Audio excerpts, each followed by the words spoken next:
A service of KIBMradio.com, the Internet's home for an all old-time radio.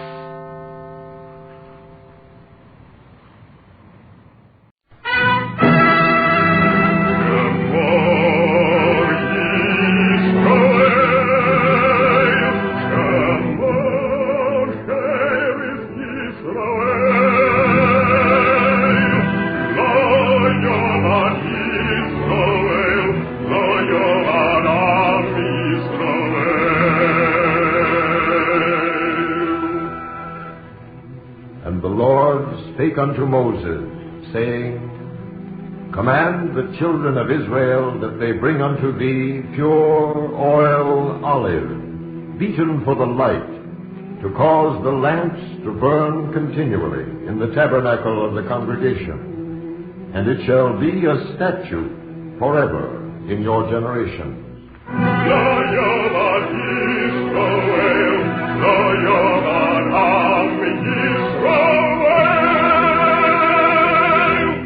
The Eternal Light.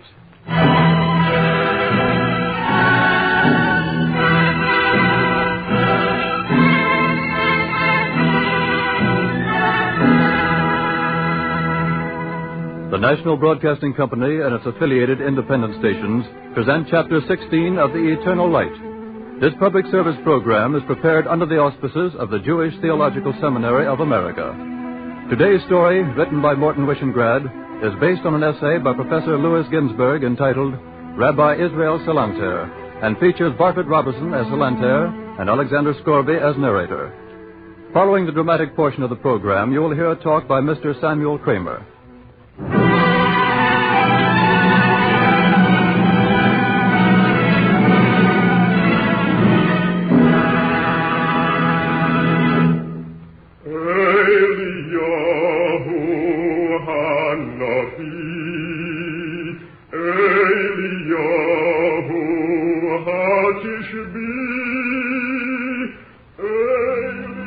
What are the three capital sins for the people of Israel? They are only three: idolatry, unchastity, and murder.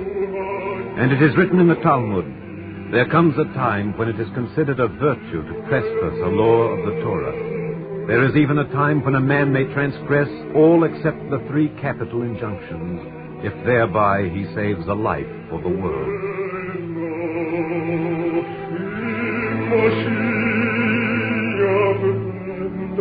105 years ago, there lived in the city of Vilna a man of piety and wisdom, the sage and scholar Rabbi Israel Salater.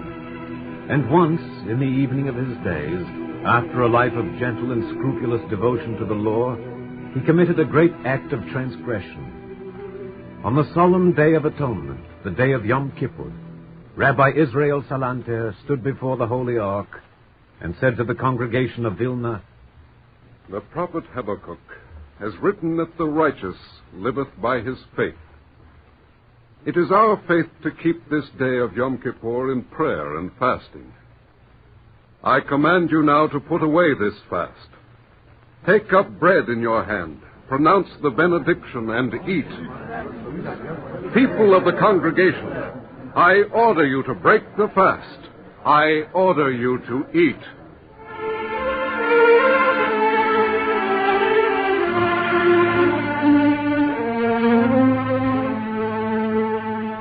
They heard him, and they were incredulous. And he commanded them again, and they raised their voices against him. And then the look of the prophets came upon the face of Rabbi Israel, and his voice was thundering from the Holy Ark. And the men and women of Vilna wept and refused to commit the transgression of the fast. And then Rabbi Israel Salater wept also. And he called to one by his side, Bring me bread and salt and a glass of wine. I myself will be the first to eat and to make a blessing for bread on the day of Yom Kippur.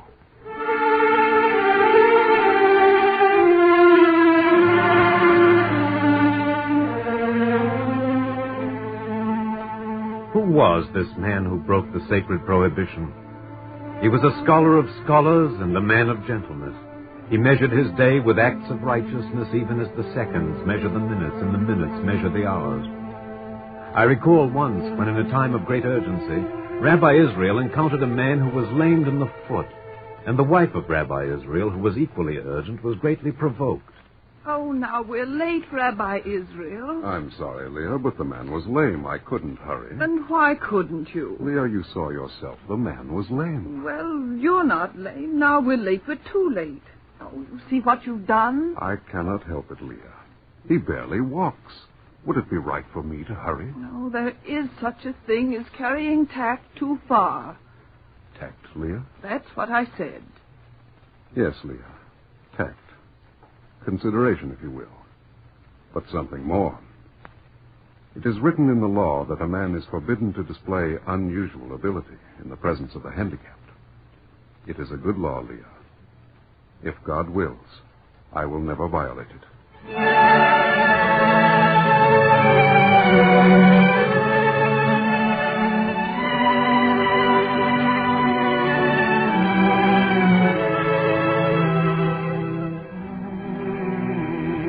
And yet this man, this humble man of God, Rabbi Israel Salater, committed a breach of the Yom Kippur fast.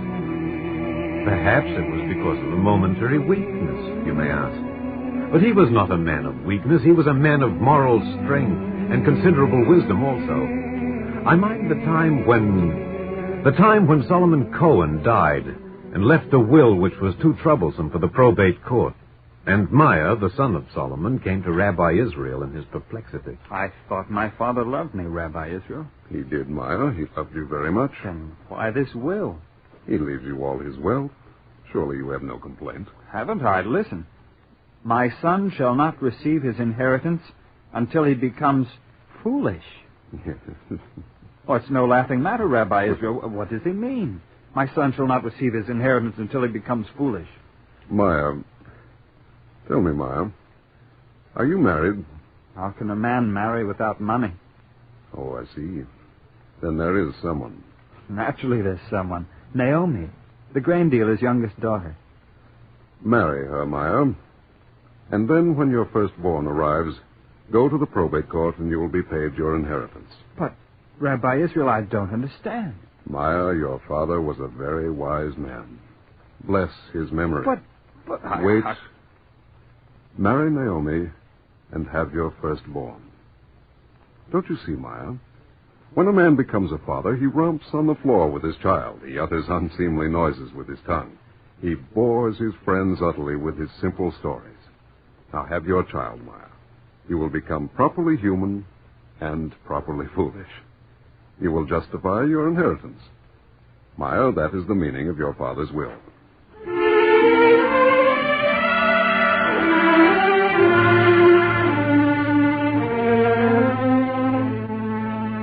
Rabbi Israel Salater, a scholar and a sage, and withal a man of humor and understanding.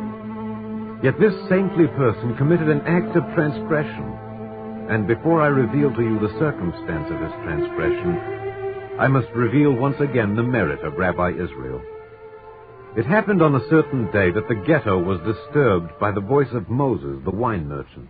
Don't let them get away. Hold those two men. They're thieves. What did they do, Moses? They robbed me. Hold them. Here. Is this yours, Moses? Yes. This and this and this. Ah, the scoundrels. What have you two to say for yourselves? I didn't take it.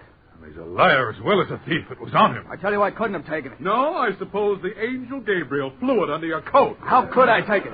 Look down. Look at my feet. Huh? Moses, this man is a cripple. What? What did you say? He's a cripple.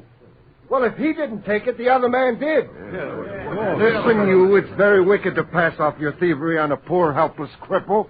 I didn't pass anything off. Be still, you thief. I'm telling you I passed nothing to him, and I'm not a thief.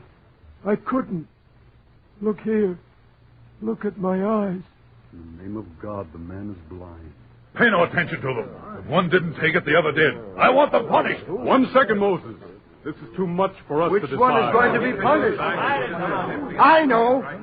Take them to Rabbi Israel. He will decide.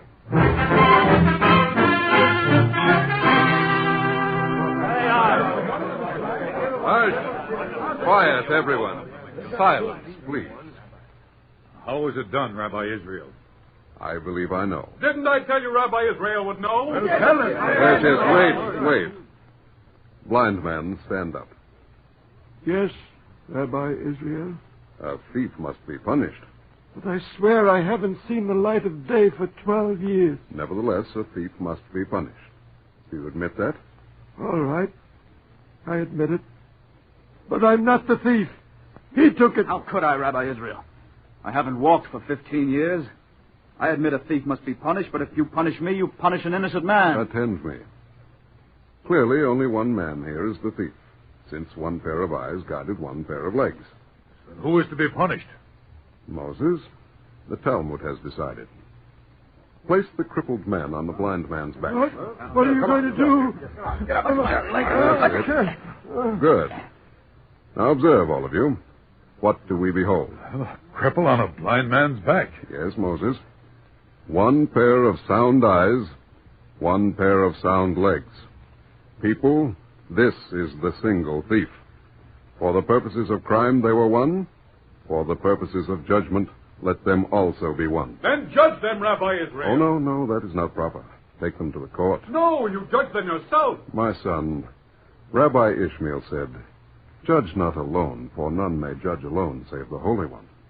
Neither say to thy colleague, accept my opinion, for he is free to choose, but thou art not. Take them to the court, and be quick, for the day is Friday, and dusk is at hand. We must hurry to the synagogue to welcome the Sabbath."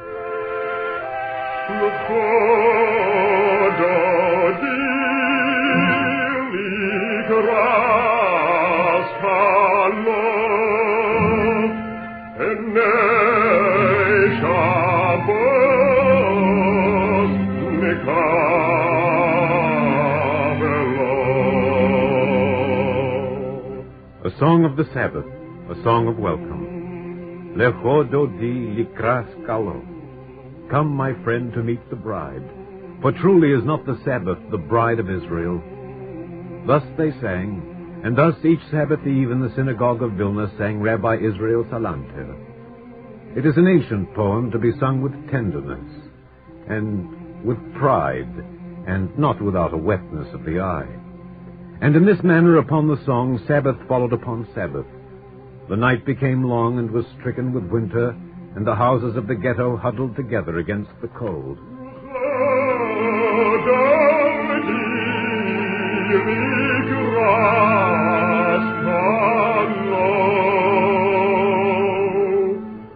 The seasons changed, and life in Vilna was uneventful, and therefore the more to be cherished.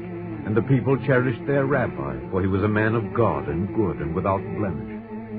And then, a month before the days of penitence, with neither pause nor warning, an affliction descended from the east. Some said it came from China, some said India. It did not matter. It was the cholera, and from it came death and the transgression of Israel Salater. But first came death. He didn't complain, Rabbi Israel. First the pain in the legs, then cramping. He didn't complain. We buried him quickly, as you said, Rabbi Israel. Rouse yourself, Rebecca. Why? Rebecca, listen to me. Why? Rebecca. Yes. All right. I'll listen. Your brother is sick. Your husband is sick. There's no one but you to care for them. My baby is dead. Rebecca, rouse yourself. May he rest in peace. Amen. Rebecca, you must tend to your husband and to your brother. All right, Rabbi Israel, I'll tend to them. They are taken bad, but you must tend them without fear. I've already buried my child. How can I have fear? Very well. Hot stones wrapped in towels for the feet, Rebecca. All right. And they are to bring ice from the ice house. The doctor says administer it by mouth. It may stop the vomiting. Yes, of course. And feed them, Rebecca. Feed them frequently. With what? I have nothing in the house. No one has anything now. Not a kopeck, not a spoon of barley. Then wait here. I'm going to see Moses, the wine merchant. He will help.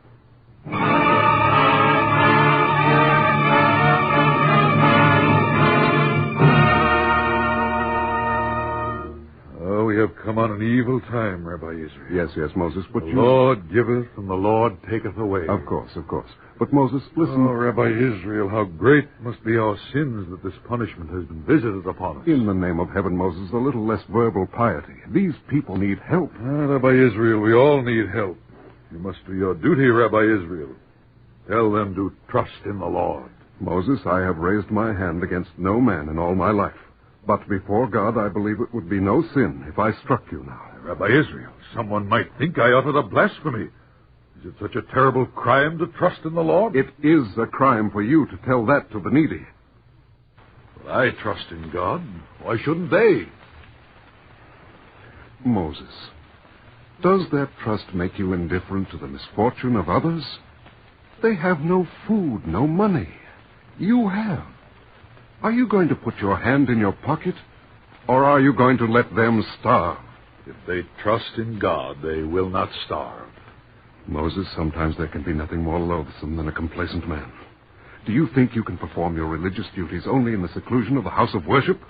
Do you think it is enough to repeat a prayer, to observe the dietary laws, to make a false show of piety?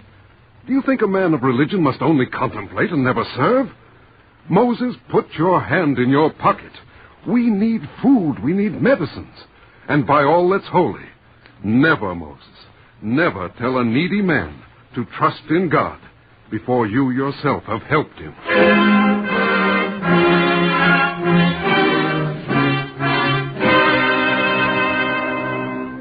Get into bed, Rebecca. You have fallen sick. I can't, Doctor. There's no one left to help the others. Rabbi Israel, she must get into bed.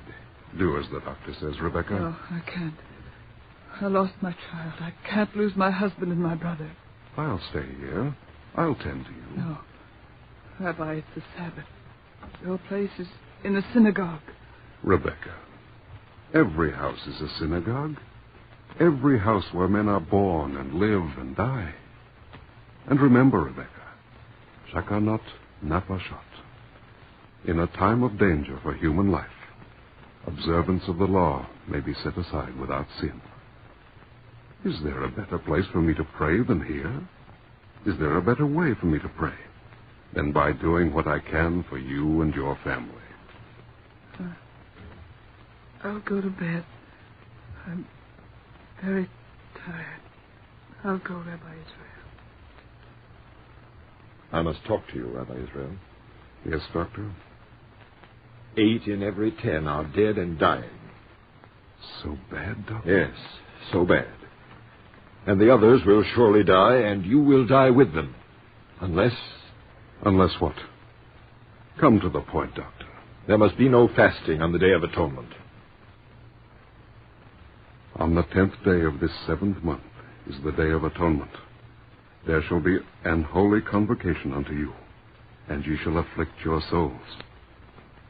Yes, Doctor, and ye shall afflict your souls, and take no manner of food, and take no manner of drink. Do not quote Scripture, Rabbi Israel. They would sooner die than break the solemn fast. If they do not break it, they will surely die. Tell me what to do, Doctor. I want you to break the Yom Kippur fast. I cannot do that, Doctor. The righteous liveth by his faith. If it is God's will, I shall die. I am no longer young. Perhaps you cannot understand it. But if it is a choice of breaking the fast or dying, I have no alternative but to die. I cannot understand it. However, suit yourself. But do not let them die. Tell them they must live. Yes, I can do that. Nothing is more sacred than life. All right, Doctor. I shall tell them to break the fast.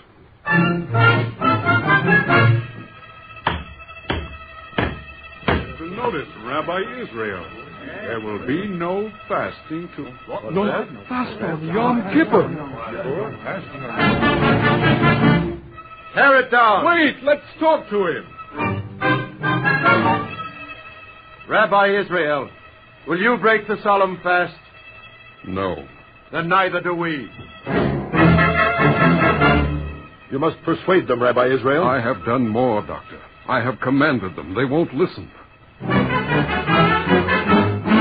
It is Yom Kippur, Rabbi Israel. If they fast today, not even a miracle can save them. Very well, Doctor. I know what I must do.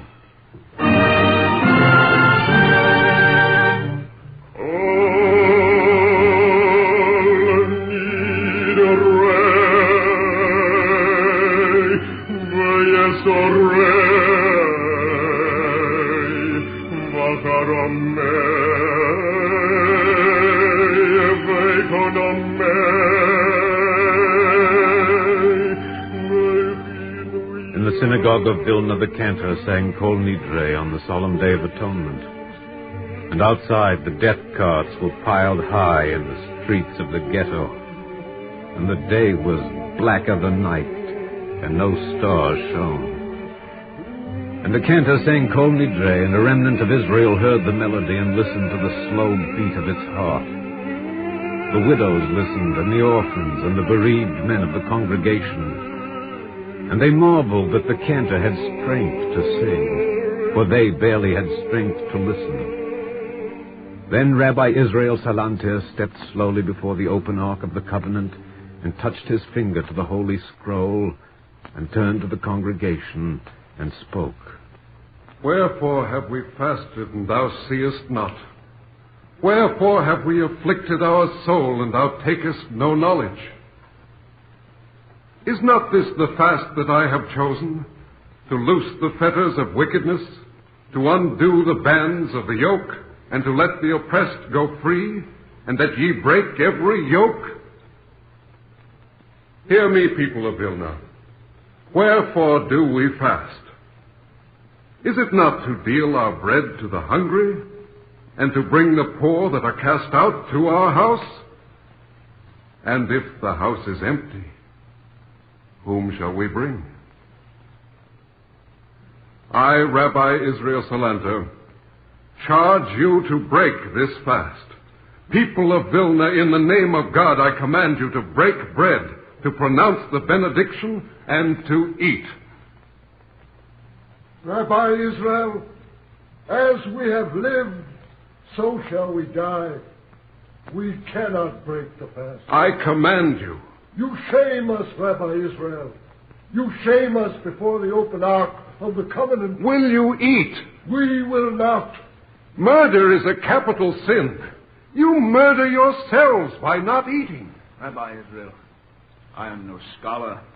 I make no claim to learning, but there are some laws that may be transgressed and some that may never be. And we will not break the law of the holiest of days. My children, there comes a time when it is considered a virtue to trespass a law of the Torah. And this is such a time. There is even a time when a man may transgress every single one of the 613 precepts of the Torah, with the exception of the commandment against idolatry, the commandment against unchastity, and the commandment against murder. And this is also such a time. For by our transgression, not a single life, but many lives are saved for the world. And what is more holy than life? We commit no transgression today, Rabbi Israel.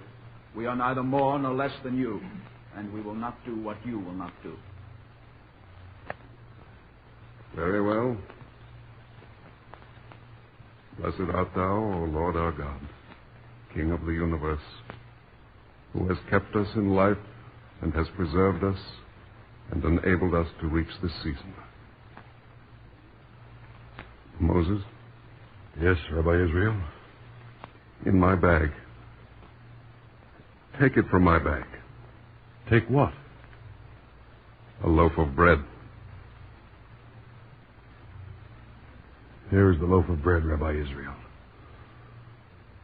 Say the benediction with me, Moses. Moses, say it with me. Blessed art thou, O Lord our God, King of the universe, who bringest forth bread from the ground. Now, Moses, let us eat the Yom Kippur bread and live.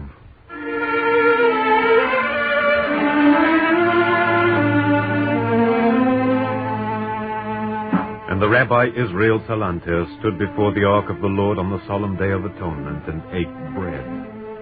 and the congregation of Vilna wept. Then Rabbi Israel closed the ark, and they returned to their houses. And they ate, and they lived. And when the city was cleansed and the dead were buried, Rabbi Israel spoke to the congregation.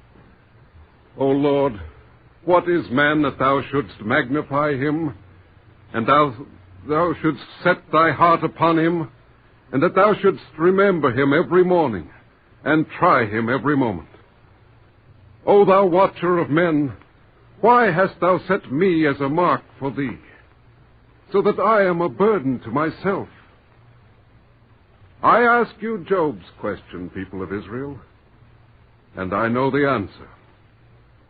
Every man is the Lord's mark. Every life is one mortal atom of the Lord. Let us live each day as though it were the last of days. Let us do justly. Let us honor all men, for all men are the handiwork of God. Now let us in the synagogue, for the day is Friday, and the night is gathering. Let us rejoice and sing a welcome to the Sabbath.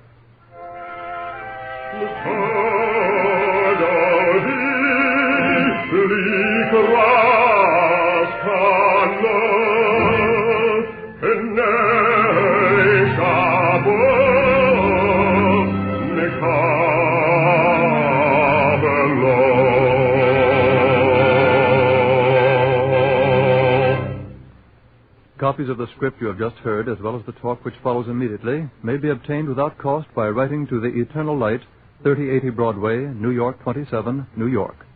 And now we present a brief talk by Mr. Samuel Kramer, prominent lay leader and Orthodox Jewry. Mr. Kramer. Rabbi Israel Salater, whom we have just heard described, was one of the great saints, as well as one of the foremost Jewish scholars of the 19th century. He combined in himself rare devotion to the law with an equally rare love of his fellow men. Thus, in a sense, he exemplified the virtues which Talmudic tradition ascribes to the great Hillel of rabbinic days. Rabbi Israel Salater was one of the few men in modern times who stressed the fact that the basic problem of civilization was that of producing better men. He set himself to bring about the ennoblement of the men among whom he lived. Rabbi Salater tried to raise their level of conduct by example as well as by precept. His setting aside the fast of the Day of Atonement during the cholera epidemic is perhaps the most dramatic incident of his life, but it was only one of the supreme examples of the attitude he took toward Judaism and life at all times. He loved God, as the biblical phrase has it, with all his heart and with all his soul and with all his might. And loving God so passionately, he had an equal love for God's creatures. In his love for men, Rabbi Salater was eager not simply to make their lives more comfortable, but also to make them more meaningful, more significant, and more creative. He believed that he could achieve this end by the founding of the Musar movement, which still exists. It is a movement which aims to stress the ethical ideals in Judaism, side by side with the Jewish ritual, a movement which held that religion is a single unit, including duties to God and duties to fellow men, and that the two groups of duties are inseparable from one another. As with other great ideas and ideals, the Musar movement had an influence far beyond its own group. The piety which Rabbi Israel Salater evoked from his disciples inevitably made them exemplars for the action of others. And so it probably happens that many of us today are living better and finer lives because unconsciously and indirectly, but very effectively, our lives have been influenced by the ideas and ideals emanating from the great Jewish teacher of Lithuania, Rabbi Israel Salater. Thank you, Mr. Kramer. The Eternal Light is written by Morton Wishengrad. Featured today were Bartlett Robinson as Rabbi Israel Salater, Alexander Scorby as the narrator, and Cantor Robert H. Siegel of the Beacon Street Temple in Brookline, Massachusetts, as the soloist. The music was composed by Henry Brandt, and the orchestra was conducted by Milton Katims. The entire production was under the direction of Ira Avery. This is a public service program of the National Broadcasting Company and its affiliated independent stations, and is prepared by the Jewish Theological Seminary of America. For free copies of the script, write to the Eternal Light, 3080 Broadway, New York 27, New York. This is the National Broadcasting Company.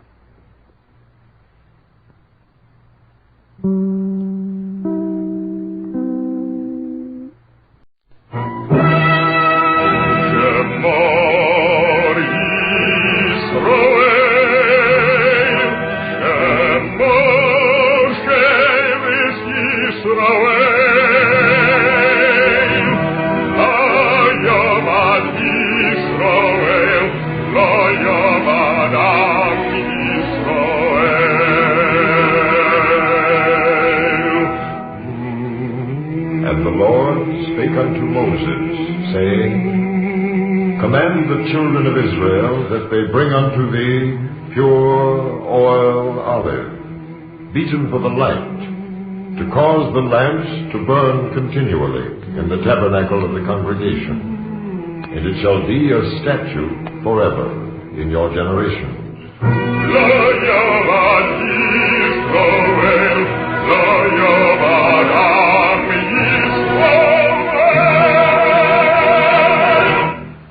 The Eternal Light.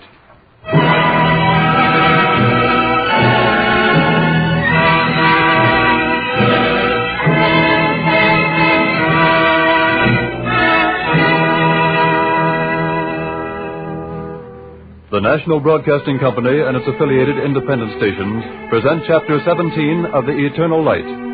This public service program is prepared under the auspices of the Jewish Theological Seminary of America. Today's story, written by Morton Wishengrad, features Barry Kroger as narrator and Carl Swenson as Valdemar Hopkins. Following the dramatic portion of the program, you will hear a talk by Dr. Mortimer J. Cohen.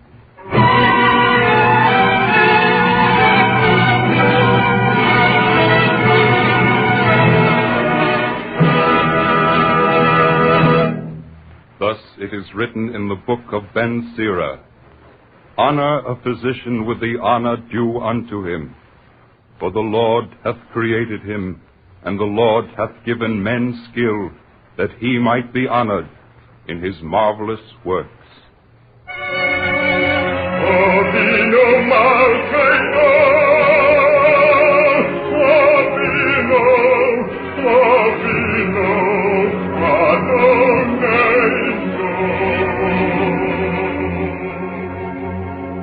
What is more sacred than human life? And who more worthy of esteem than the healer? Thrice blessed are his fingers, his vessels are full of healthy fluid, and the marrow of his bones is well moistened. In the year 1888, there lived in the city of Odessa a physician called Valdemar Mordecai Hopkins. Mark his name well, Hopkins, for you may put his name beside Koch and Ehrlich and Katasato and Von Behring.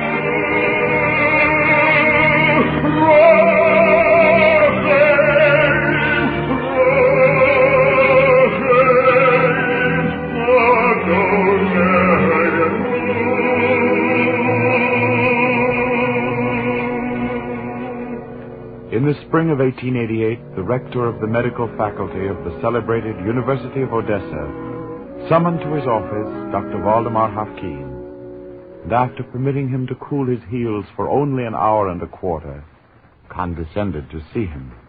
Hopkins, I'll come right to the point. If you please, Excellency. Professor Mechnikov wants you for his staff. Here? Exactly, here. I've known Mechnikov to be wrong, but he thinks you have a future. Perhaps you have. We're willing to take a chance. A chance on what, sir? A chance on Assistant Professor Hopkins. That's the offer, Hopkins, Assistant Professor of Bacteriology. I'd be very glad to accept, sir. Fine. That's what I like, Hopkins. No hemming and hawing, no false modesty. Congratulations, Professor. Thank you, sir. I'm very happy. Good. Now, just one thing, Hafkin, a necessary formality. Yes? Try to arrange your baptism for this week. We want you to begin teaching at once. Did you say baptism, sir? I believe that's what I said, and I believe you heard me. Baptism. I beg your pardon, sir. I hadn't noticed it was nearly dusk. May I? What are you talking about, Hafkin? May you what? It's time for afternoon prayers. Ashrei Yoshvei Beisecho. Hafkin, what is this? Afternoon prayers, Your Excellency. Happy are they who dwell in thy house. Forever shall they praise thee, Selah. Happy the people whose destiny is such. I gather that's your answer. I suppose it is, sir. Nice to see you, my dear Hafkin. Yes, of course, sir. Thank you very much.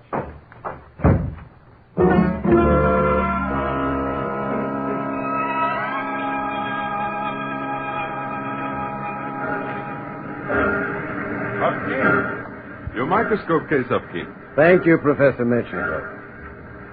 I'm very grateful. For what? For seeing me off. Oh, I'm just selfish. I had hoped you might change your mind. That's why I'm going to Geneva. In Geneva, they don't want me to change my mind about anything. Yes, of course. Oh, don't drop that case. Let me open it, Professor Mechnikov. Look in, Professor. Well, it's a microscope, isn't it? Yes, it's a microscope, Professor. And this velvet bag beside it holds a prayer shawl. A microscope and a prayer shawl. Curious combination, Hafkin. But I suppose they're your convictions, and a man has a right to live by his convictions. But not in Odessa, I'm afraid. That's why I'm going to Geneva. Hafkin, doesn't your science get in the way of your religion? I don't think so. Both teach me to try to live decently. I haven't found any conflict. Should I? I should think you'd be satisfied with the scientific method. I don't know. Science tells me how. Religion tells me why. Good luck, Hafkin. Thank you, Professor Mechnikov. Professor. Yes? His Excellency, the rector of the medical faculty, is a fairly good scientist, isn't he? Well? Nothing, only it occurs to me that he has a most unscientific interest in what religion he doesn't want me to practice. All aboard! Aboard!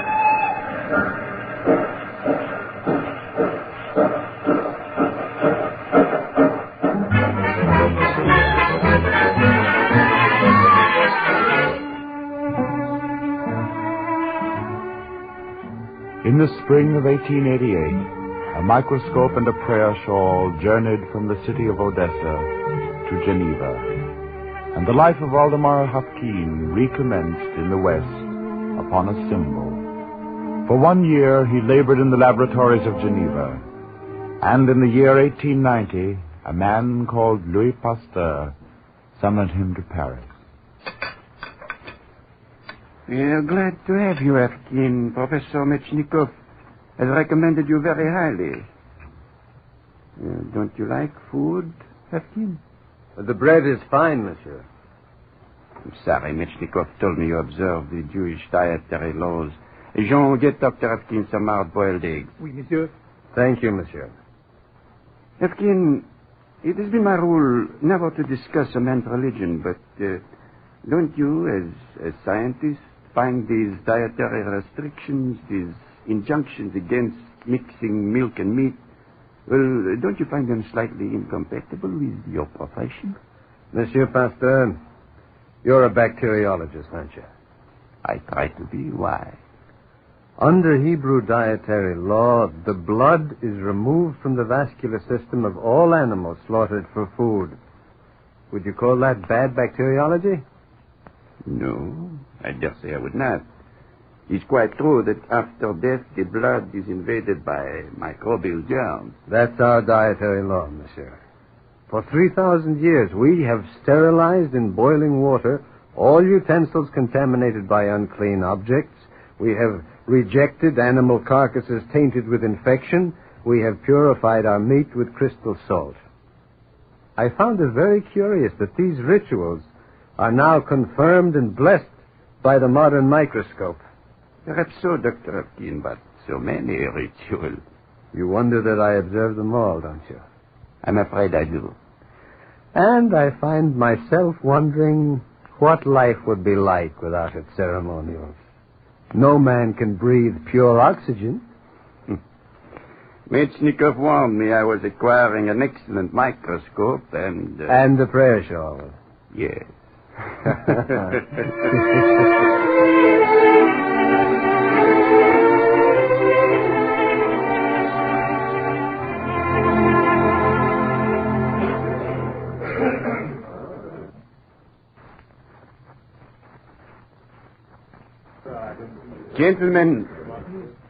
Gentlemen, we have a problem. Asiatic cholera.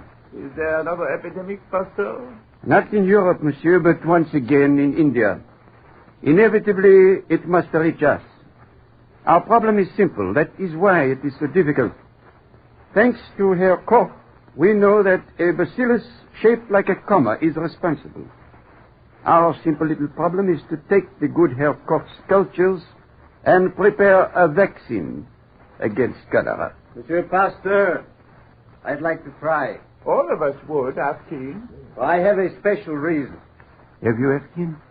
500 years ago, people of my faith were massacred not many miles from the city because a pestilence came from the east. They were held responsible. I think I should like to work on a vaccine. Are there any objections, gentlemen? It seems there are none. Very well, Afkin. May I suggest you begin at once?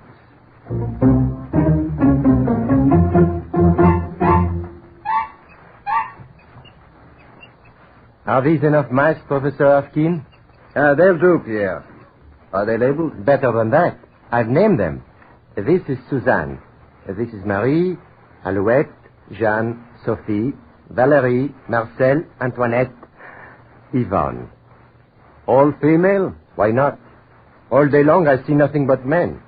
If some of these mice are not female, I'm sure they will forgive me. All right, Pierre. Now, be very careful. You know what we do first? We shoot the microorganisms into the mice. Gradually increase the dosage. Wait for antibodies to form. Prepare a vaccine. Inoculate the dying population of India. Try to appear modest. And make speeches to all the stuffed-shirt societies explaining you're not a hero, only the savior of half the world. I see you have it all worked out, Pierre. Naturally. I shall buy a villa at Cannes and eat snails in garlic sauce for the rest of my life. No. Nothing else, Pierre? Oh, yes. I shall become a patron of the arts. I am tone deaf. I don't understand poetry. And I am colorblind. I feel I am qualified. Pierre, you are wasting your talents in the laboratory. You should go in for dramatic criticism. I will consider it. Yes, you do that, Pierre. Now, if you please, kindly consider the mice. Now, be careful as you inject. If some of that solution gets into your system, only God can help you. Now, please, Pierre, very careful.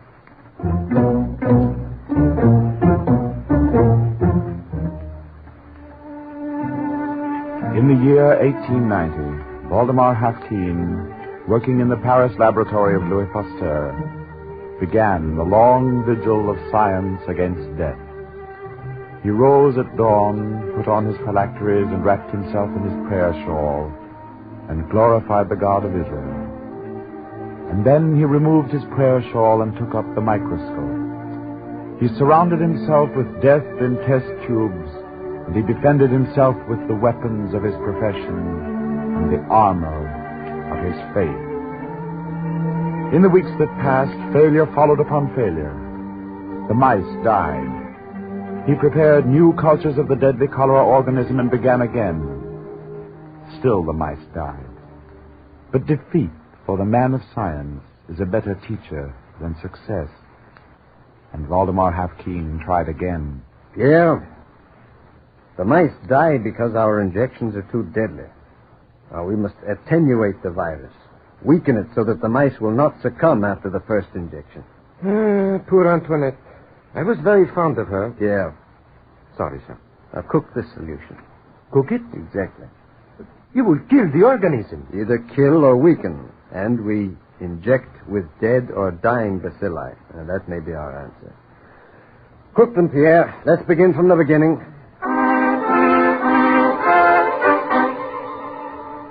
Slight swelling at the point of injection, but no dead mice. Increase the strength of the injection, Pierre, and repeat. Yvonne number 2 seems very happy, Dr. Keene. Increase the dosage, Pierre. All mice present and accounted for. Continue building the dosage. They've got enough cholera bugs in them to wipe out the population of Europe. Step number 2, Pierre. Our assumption is that their blood is loaded with anti-cholera bodies. Now it's up to me to prepare a vaccine.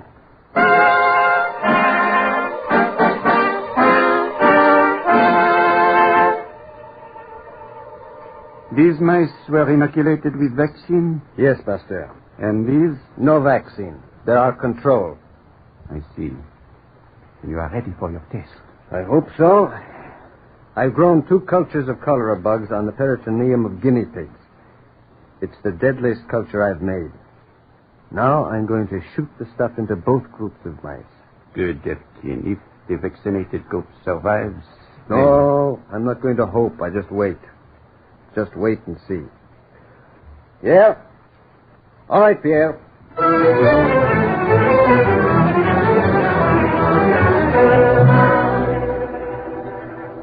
Dr. Ruskin, step 2. You're on the right track. Every control mouse is dead. For heaven's sake, Pierre, the vaccinated mice. How about them? My friend Yvonne number 2. Look. Huh? No, don't joke, Pierre. There are 19 others. Only 3 are dead. 17 out of 20 are alive. You've got an anti-cholera vaccine, Doctor. You've got it.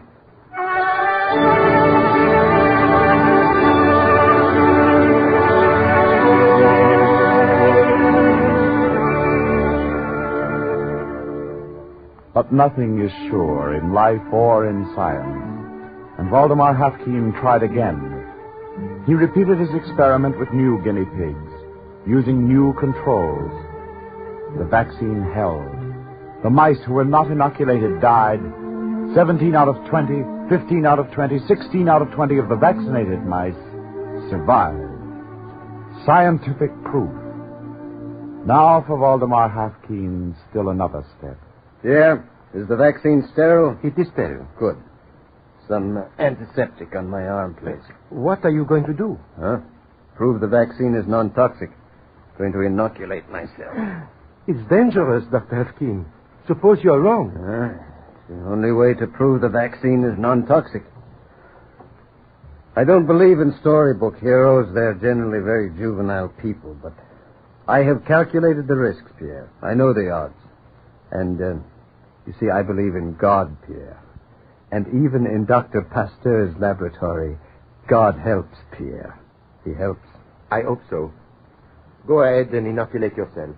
Where are you going? Why, I thought I'd just go to the door and kiss that... The word is mezuzah. Mezuzah. All right. I'll kiss it just for luck. A mezuzah is not a good luck charm, Pierre. I'm religious, not superstitious. But you kissed that doorpost scroll. But not for luck, Pierre. There's a piece of parchment inside with a few passages from Deuteronomy. It's a reminder for me and for everyone of my faith that God is everywhere. Well, I'm superstitious.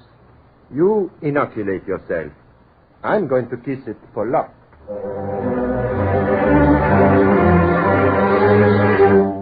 Cramps?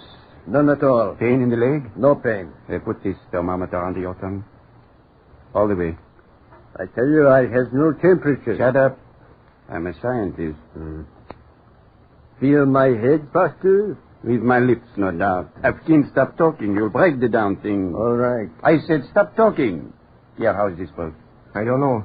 I'm busy taking my own. Huh? Well, if he could inoculate himself, well, so can I. I just took some of it. I'm scared stiff. You did, huh? My dear Pierre, the pathology of Asiatic cholera after death in this stage of collapse often is characterized by post-mortem elevation of temperature, early and marked rigor mortis, sometimes preceded by muscular twitching. The skin is dusky and shrunken, blood dark and concentrated. Serous membranes may be coated with fibrins. Small intestines may show... What's your temperature, Dr. King? Stop worrying, Pierre. My temperature is normal. Congratulations, Afki. I think you have got it. The vaccine is now potent, non-toxic, laboratory tested. That's just it. It works against a guinea pig infected with cholera. But will it be effective against the cholera bug in a human being? That's the only test. Would you like to make that test? Where?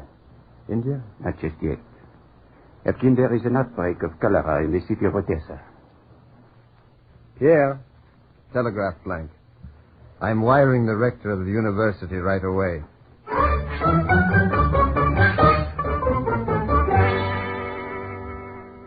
Here is your answer, Afkin. Wait until I dry my hands. Thank you, Pasteur.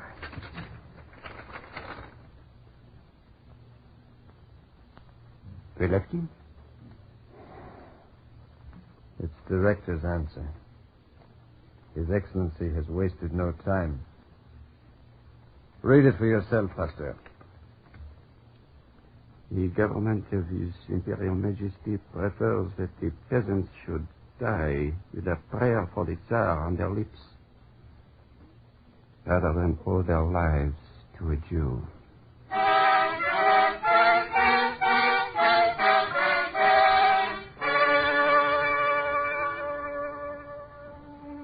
In the year 1893, when the monsoons retreated from the provinces of India, Asiatic cholera struck with dread force.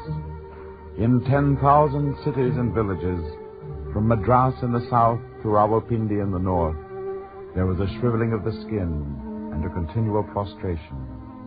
And a quiet man with a microscope and a prayer shawl, carrying gallons of an untried vaccine, disembarked at the port of Bombay, and Waldemar Mordecai Hafkin began his work. One at a time, please. Easy there, easy. Hold them back. Back! One at a time. Dr. Hafkin, I think you can begin with the first one. Thank you, sir. All right, clerk. Name, Abba, sex, male, age 26. Caste, Meng, birthplace, Karanja. Clerk, you've explained that this is voluntary. I want it understood that these inoculations will be given without any compulsion. I speak English, Doctor. I understand. Good. Now, please hold out your arm. Steady. It won't hurt very much. Steady.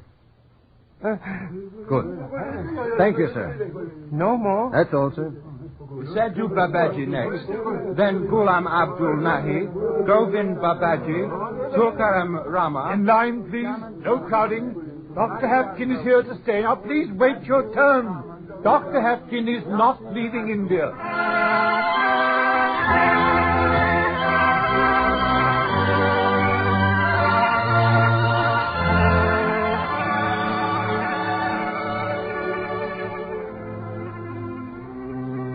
For 14 years, Dr. Waldemar Mordecai Hafkin did not leave India.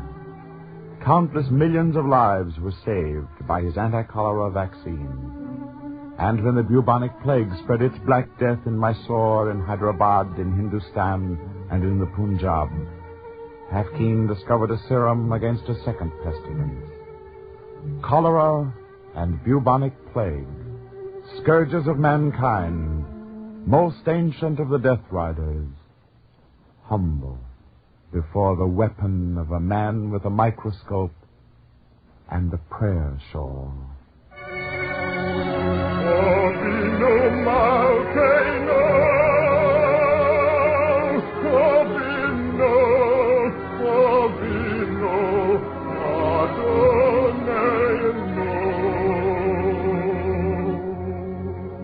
It is written in the book of Ben Sira, honor a physician with the honor due unto him, for the Lord hath created him. If you will remember the name of Waldemar Hafkin, let it be for these things. that it was given me to add my small stone to the pyramid of history, that the banners I have held in my hand and pass on to you are the legacy of generations dead to generations still not born. Let it be for the glory of all men, in the name of God.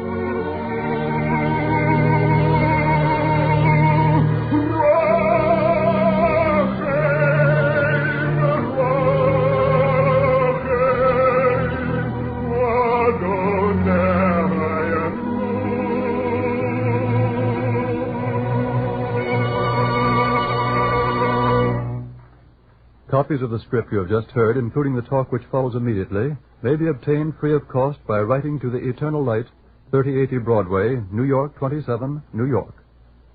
And now we present a brief talk by Dr. Mortimer J. Cohen, Rabbi of the Temple Beth Sholom of Philadelphia, who speaks to us from Philadelphia.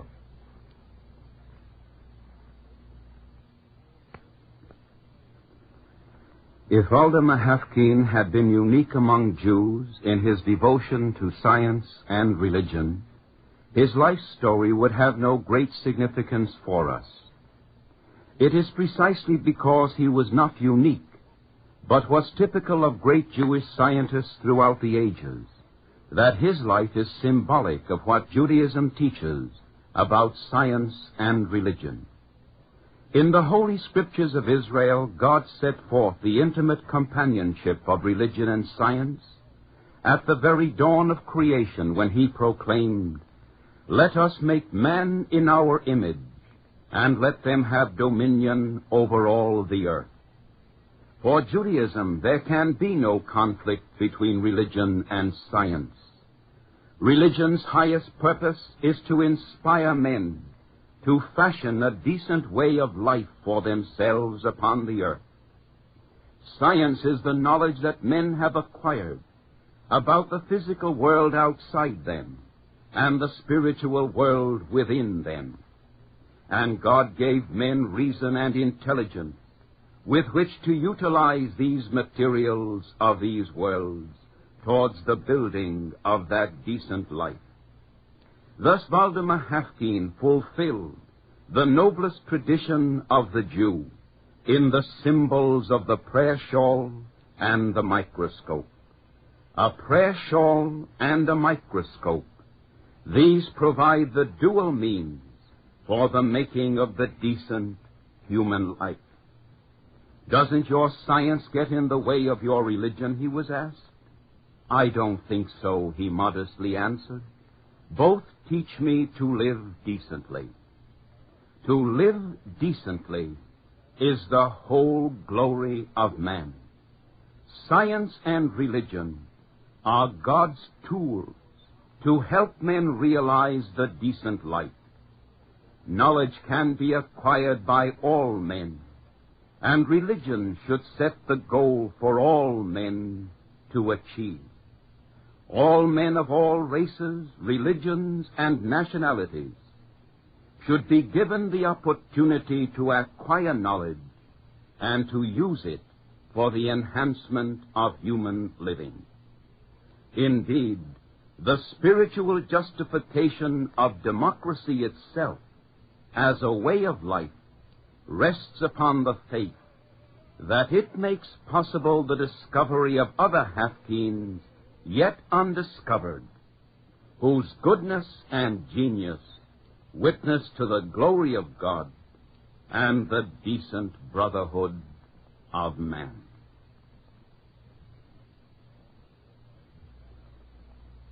Thank you, Dr. Cohen.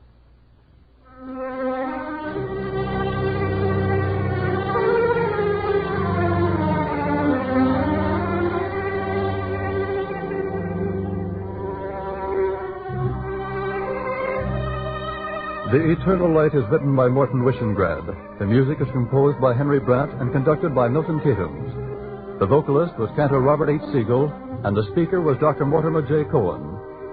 Featured today were Carl Swenson as Waldemar Hafkin and Barry Kroger as narrator. The entire production was under the direction of Ira Avery.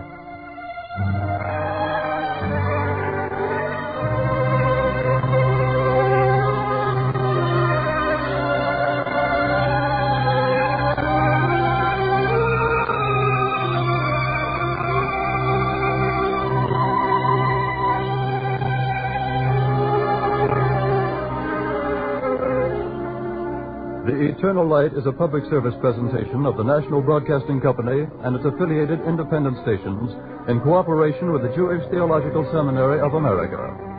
For free copies of the script, write to the Eternal Light, 3080 Broadway, New York, 27, New York.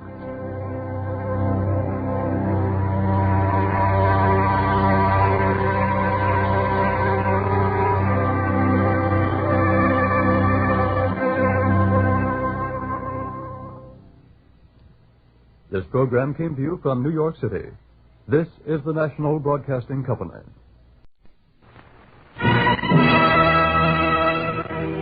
Shemor Yisrael,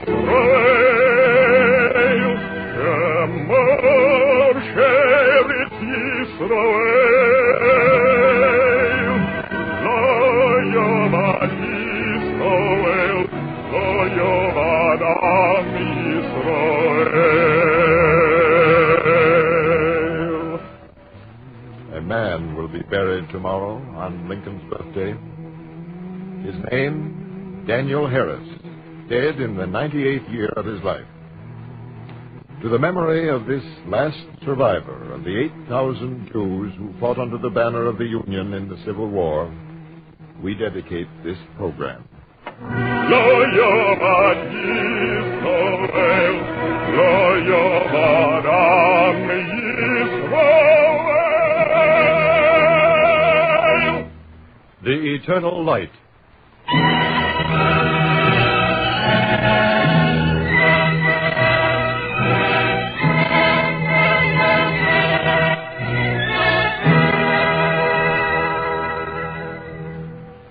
The National Broadcasting Company and its affiliated independent stations bring you Chapter 19 of The Eternal Light. This public service program is presented under the auspices of the Jewish Theological Seminary of America. Our story today, entitled Mr. Lincoln and the Rabbi, is written by Morton Wishengrad and features Roger de Koven as Benjamin Zold. Following the dramatic portion of the program, you will hear a talk by Dr. Bernard J. Bamberger.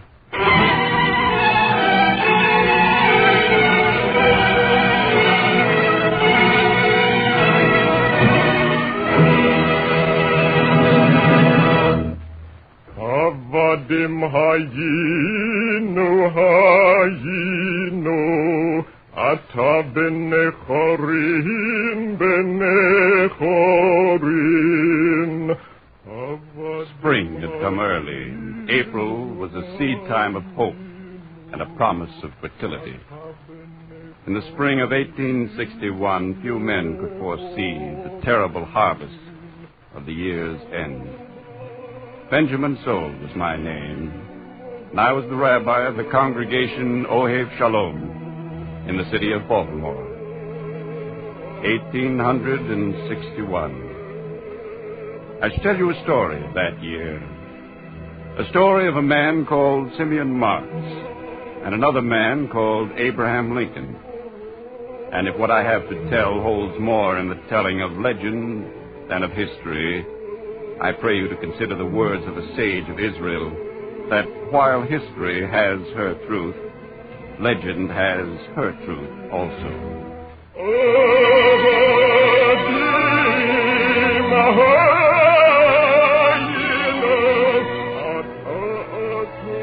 There was peace in the little study of my house on Utah Street. The Sabbath sermon was nearly finished, and I was content. Content, that is, until two members of the congregation paid me an unexpected visit. Rabbi Zold, we don't want you to deliver that sermon. That's curious, Simeon. How do you know what's in it? We can guess. Jacob's right. Rabbi Zold, we don't like slavery any more than you do. But we're Southerners, and we won't see the South attack. Cheer it up, Rabbi Zold. Stop preaching against the law of Maryland. It's no crime to own a slave in this state, and you know it. Yes, I know. What is called law we've made into an assassin. We're not asking you to defend slavery, but we are asking you not to condemn it. Your sermons have split the congregation down the middle. It's got to end, Rabbi Zold. And if it doesn't, well, you yourself will have no choice but to leave.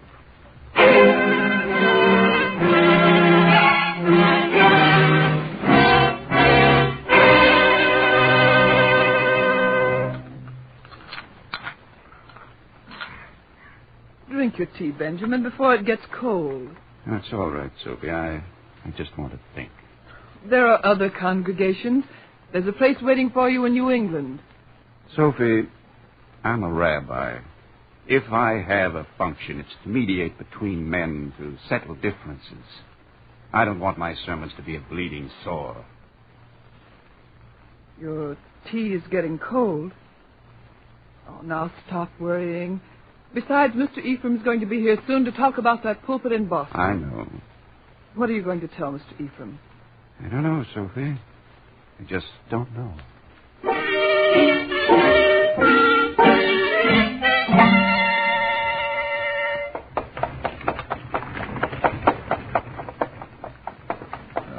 Nice country, this, Rabbi Zoll. Warmer than Boston. I like Boston. Couldn't get me to stay here for all the money in the world. No, Mr. Ephraim? No. Rabbi, slavery is a curse against humanity. Mr. Ephraim, what brought you south? Offer you a new pulpit, Rabbi. What else? Well, I've got to buy some cotton. The mill's running low. You don't make textiles without cotton. Slave cotton, Mr. Ephraim. We can't help ourselves, Rabbi Zoll. That's a mighty unfriendly thing to say. Whoa. Mr. Ephraim. Thanks for driving me to the station, Rabbi. Try to understand me, sir. I hate slavery, but I don't blame the South for it. I live in the South. I see men like other men, no better, no worse. The North can rail as much as it chooses, but the North bears equal responsibility with the South. Southern slave cotton makes Yankee mills turn. I suppose that little speech means you've turned us down. Yes, Mr. Ephraim. Well, suit yourself, Rabbi. Tell me, if the war comes, where will you stand? With the North or with the South? That's a hard question, Mr. Ephraim. I'll give you a hard answer. Hard for me, at any rate. I'll stand with the North. My head spins.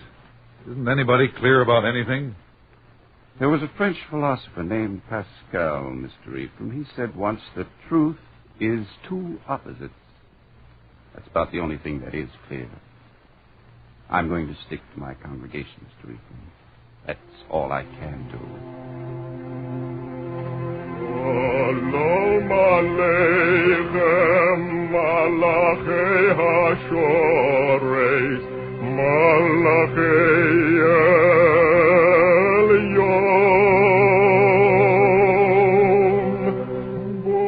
The sermon Simeon asked me not to deliver was in my hand. The service was over. The congregation was tense, for I had announced a sermon and a discussion to follow. Sophie sat in the first pew watching my face. Simeon watched also. And there was a plea in his eyes. A plea which I had to disregard.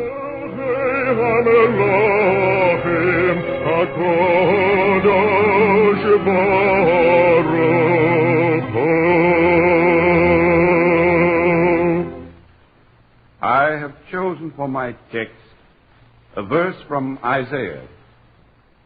I, the Lord, have called thee in righteousness, to open the blind eyes, to bring out the prisoners from the dungeon, and them that sit in darkness out of the prison house.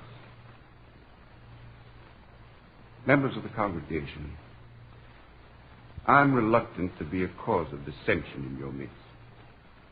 Yet it seems to me that not I, but the word that we live by is that cause. That word, this book, cannot be warrant or authority against humanity itself. Evil cannot be ratified by law. Custom cannot make sin a tradition. There are some, I know, who open the Bible to find sanction for slavery. They falsify the Word of God. Will you let the forger find sanction in the Bible for forgery, or the adulterer find sanction for adultery? Simeon Marks, you came to me in French. You gave me friendly counsel. Forgive me for addressing you this way, but, Simeon, How shall I answer evil if not with justice? If slavery is a right, humanity is a fraud. And if I remain silent, am I not a hypocrite? May I speak, Rabbi? Please do, Simeon. There's a colored man in my house called Jim. I've taught him to read. I've clothed him. I've tended him when he is sick. Am I evil because of that? You are a master who is kind to a slave. There is evil in that, Simeon. But I'm not responsible for the system. I did not make the law or the decisions of the Supreme Court. Rabbi, you know in your heart and soul that there's more understanding and consideration for the Negro here than there is in the North. It's an easy thing for the masters to be benevolent, Simeon. Look in Mishnah Sanhedrin. Only one man was created by God as the common ancestor of all men, for the sake of the peace of the human race, that one may not say to another, my ancestor was better than thine. Have I said that I am better than Jim? Your actions say it. Your benevolence says it. Isn't it better for Jim to stay with me and be treated well? He deserves your good treatment as a man, not as your slave. What if I freed Jim? One man, one among millions. Is it right to ask me to do what no one else does? I remind you that you are a Hebrew, a descendant of those Israelites who were the first to proclaim liberty. I remind you, Simeon, and I remind this congregation what Israel has always represented. I recall to you that it was the ancient sect of the Essenes which first declared slavery to be a crime. I'm not wrong when I remind you of these things. What is it you want from me, a platitude? Cantor, I think it's time for Yigdal. Yigdal Elohim Chai V'yishtabach Nimtzo B'yeinai Sel Metziuso. He sang the words of the concluding Sabbath hymn. Words of love and kindness and mercy for men created in the image of God. And as we listened, I thought of the besetting sin of our generation.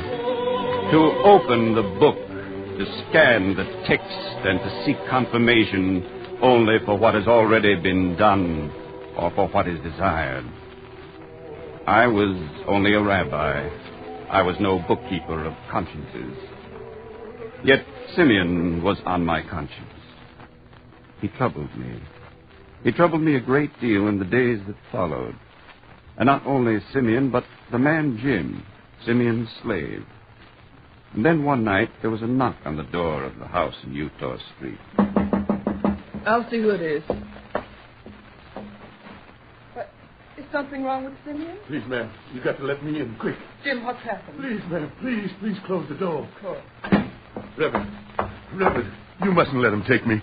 I come to you because I heard speak of you. You can't let him find me. I'll kill myself first, Reverend. You run away, haven't you? I won't be taken. No one's going to send me back. No one will, Jim. Swear it. On the book. Oh, I'm sorry, Reverend, but I'm scared. Terrible scared. I'm sorry. Sit down, Jim. That's better, isn't it? Now, why did you run away, Jim? Were you mistreated? No, never. Then why did you run away?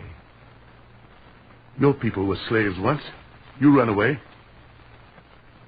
Here, Jim. I brought you this. Now drink it hot. Right. Thank you. Kindly, ma'am. Oh, it's all right, Jim. Why is everybody good to me? I don't want no one to be good to me. I don't want to be treated special. I can't stand it no more. I can't. I don't know where to turn. Don't know what to do. Where to go. Ain't no place for me to go. No place. Nowhere. Jim, please. If you say to the white man, mister, you forget your hat, he said, black man, go get it for me. Jim, do you take sugar? Sugar? Yes, ma'am. 2 lumps, please.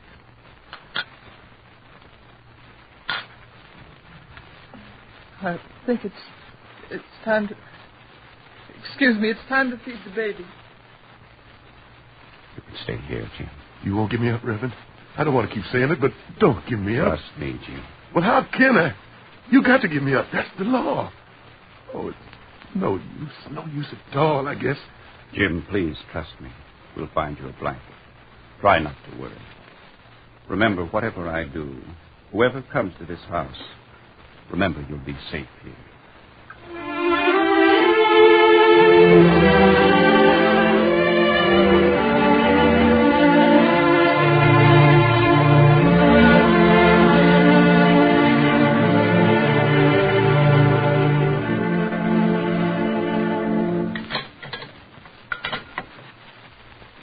Rabbi Zold, why did you ask me here?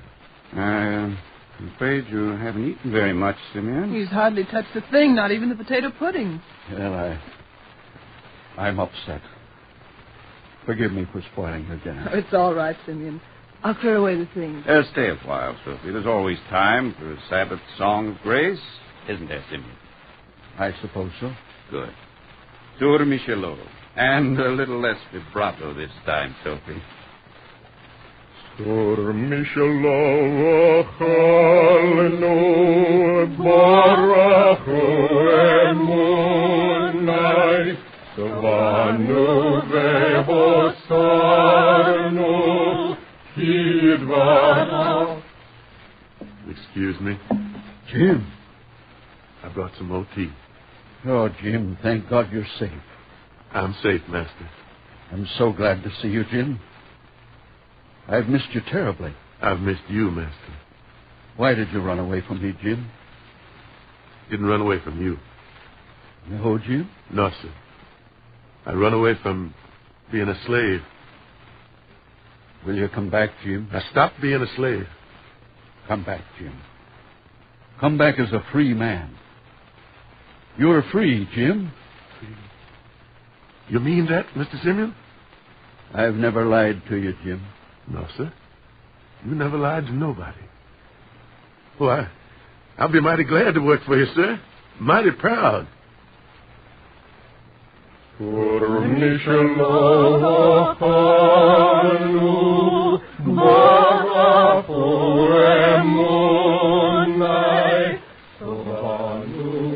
They stood there in our house while Sophie and I looked down. And it was as though 100 Sabbath candles were shining. Yet even in our radiance, I remembered the words of the French philosopher, truth is two opposites. 4 guns had fired on Fort Sumter, and the congregation Ohev Sholom, like the American states, was sundered by the war. Some of the congregation went north to put on the blue uniform. Some went south and wore Confederate gray. And Simeon Marks came to me in the synagogue to say goodbye. I am leaving tonight, Rabbi Zold. You're past the age of fighting. Why do this, Simeon? I'm a Southerner, Rabbi. But you can't fight. You've just freed Jim. It's irrational. I'm not fighting for slavery. I'm fighting for the right of the South to work out its own solution. It's inconsistent with everything you've done. Maybe. The world would be pretty dull if people were always consistent. You're unfit for fighting. I know you're not well anymore. Simeon, please reconsider. I can still do things for the South. There's one way I can serve.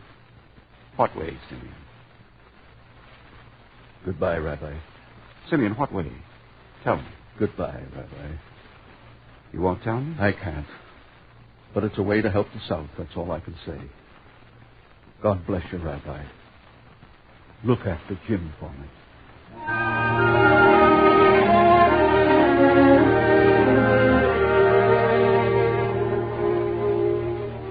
The battles of Bull Run were fought, and the sick and the wounded were brought back. We tended them, men in soiled blue, men in bloody gray. We tended them as best we could, and Sophie and I looked into the sightless eyes and the bleeding faces, looking for Simeon. The months passed. The war was a terrible sickness and an agony. and we continued to look and to search. Then there was an end to searching. This letter come. Mr. Simeon asked me to tell you. Yes, Jim? Tell me what? He's been taken by General Meade. Taken 3 days ago. They let him send this letter. He's been tried. He's going to be shot. Shot? Yes, Reverend. They're going to shoot him for a Confederate spy.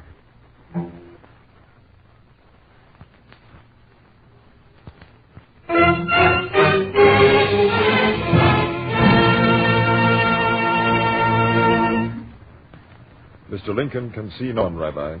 The cabinet is meeting. A man's life hangs in the balance, Mr. Hay. I must see the president.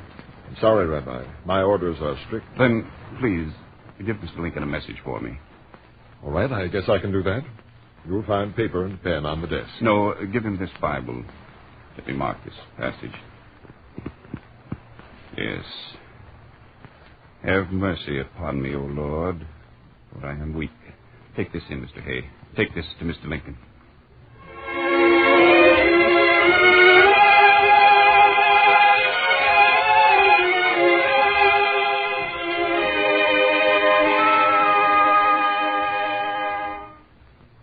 Strange you should send me a Bible, sir. Not strange, Mr. Lincoln. I counted on it. I believe you were brought up on it, sir. So was I. Mr. Lincoln, if thy friend asks thine assistance, and thine enemy asks thine assistance, it is thy duty to aid thine enemy, because this is an act of self-conquest. The Bible, Rabbi? No, Mr. Lincoln, the Talmud. But perhaps you remember from the book of Proverbs. If thine enemy be hungry, give him bread to eat. And if he be thirsty, give him water to drink. I remember, Rabbi. I try not to forget. Then pardon Simeon Marks. No, Rabbi. I cannot. I cannot help him. I am the leader of an army, and he is my mortal enemy. He was a competent spy for the Confederacy. We've tried for months to catch him. Rabbi, war has its own justice. If this man is a good soldier, he understands that. Look, Rabbi Zoll. The silk flag I have kept in this drawer for many months. A man by the name of Abraham Cohn sent it to me. The city clerk of Chicago, I believe. I think you know the Hebrew text he sewed on it. Yes, Mr. Lincoln. Have I not commanded thee? Be thou strong and of good courage. Be not afraid, neither be thou dismayed. For the Lord thy God is with thee whithersoever thou goest. I hope the Lord will also be with this spy, Rabbi Zold. I can do nothing but give you this pass to see him. I'm very sorry.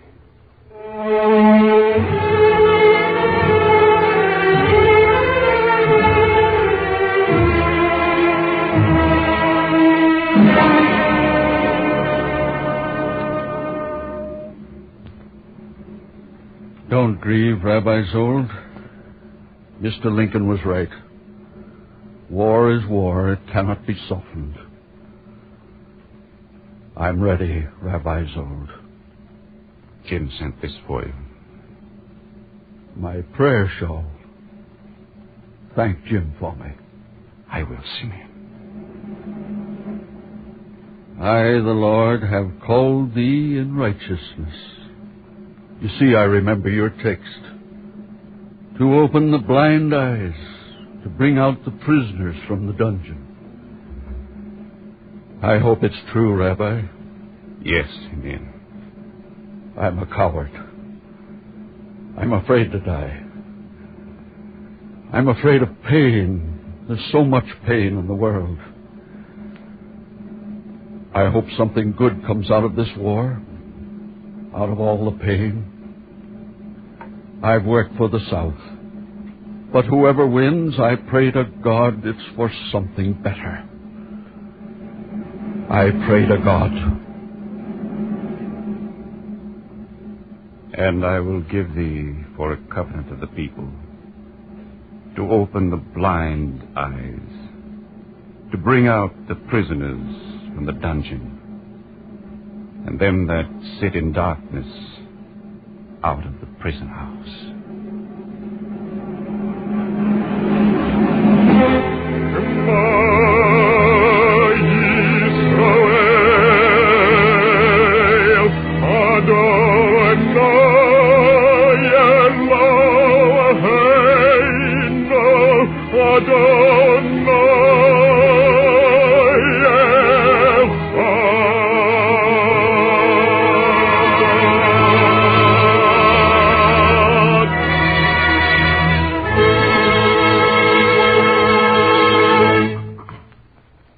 Copies of the script you have just heard, as well as the talk which follows immediately, may be obtained free of cost by writing to the Eternal Light, 3080 Broadway, New York 27, New York.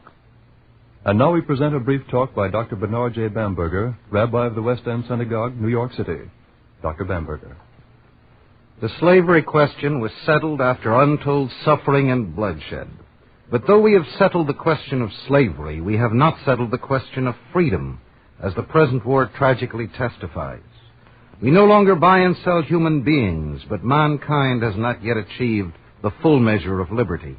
Even in this land of liberty, much remains to be accomplished, and the problem of race especially still baffles and bedevils us. It is surprising how similar are our present difficulties to those which troubled Benjamin Zolt and Simeon Marx. The differences and antagonisms between North and South have not yet disappeared. The Negro is still the victim of discrimination both in North and in South. Now as then, the discriminatory measures against the Negro are more official and unconcealed in the South, while in the North they are no less real and galling. Now as then the Negro desires, and today he more clearly and vocally demands, not kindness, not special favors, but the same basic human rights as everyone else. Today, as 80 years ago, injustice to a single racial minority is a threat to the stability and the safety of the entire nation. Wherever the rights and liberties of any group are threatened, no man's rights and no man's liberties are safe. The problem of the Negro is not the only problem of race relations that disturbs the internal tranquility of our country, though it is the biggest one, affecting 10% of our citizens, and perhaps the most aggravated.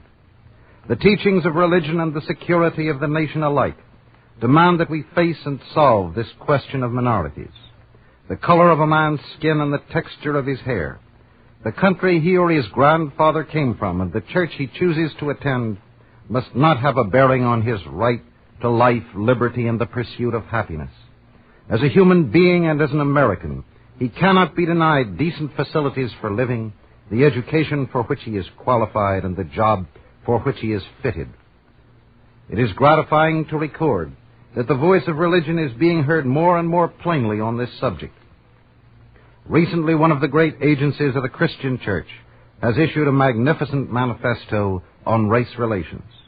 A people which has sent its fighting men thousands of miles to vindicate liberty and justice must have the ability and the will to establish a fuller measure of justice and freedom within its own borders.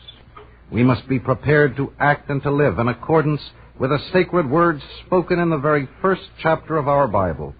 God created man, man without qualification. God created man in his image. In the image of God created he him. And now, O God of freedom, we thank thee that in the days just past, deliverance has come to many captives who dwelt so long in darkness. Grant that the day of full liberation may soon come, when all thy children shall praise thee as author of liberty. Amen.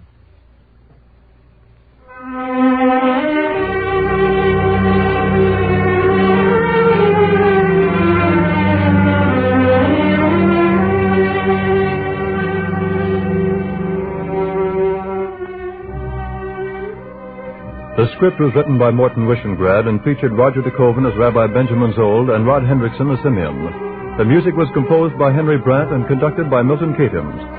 Cantor Robert H. Siegel was the soloist. and the speaker was Dr. Bamberger. The entire production was under the direction of Ira Avery.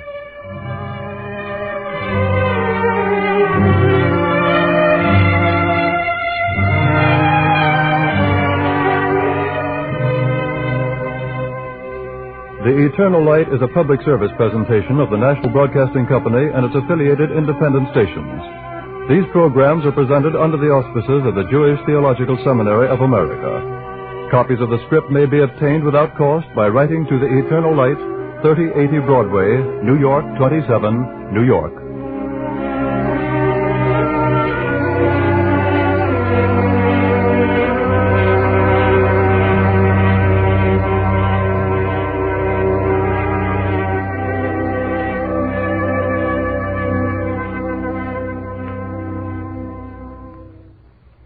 This is the National Broadcasting Company.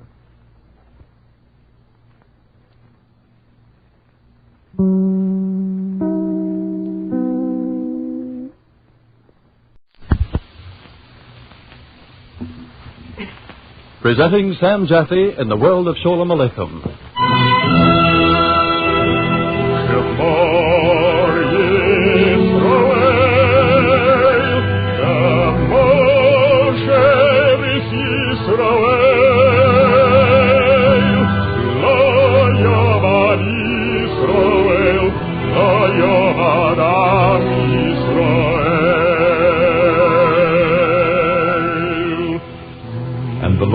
Spake unto Moses, saying, Command the children of Israel that they bring unto thee pure oil olive, beaten for the light, to cause the lamps to burn continually in the tabernacle of the congregation, and it shall be a statute forever in your generations.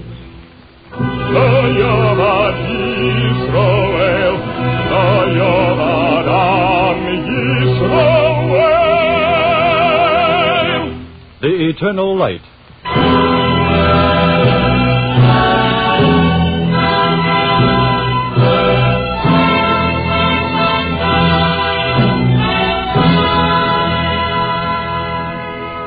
The National Broadcasting Company and its affiliated independent stations present The Eternal Light. This public service program is produced under the auspices of the Jewish Theological Seminary of America. Our story today is based on selections of Maurice Samuel's The World of Sholom Aleichm, and was adapted for radio by Morton Wishengrad. Featured as Sholom Aleichm is the distinguished actor of stage and screen, Sam Jaffe.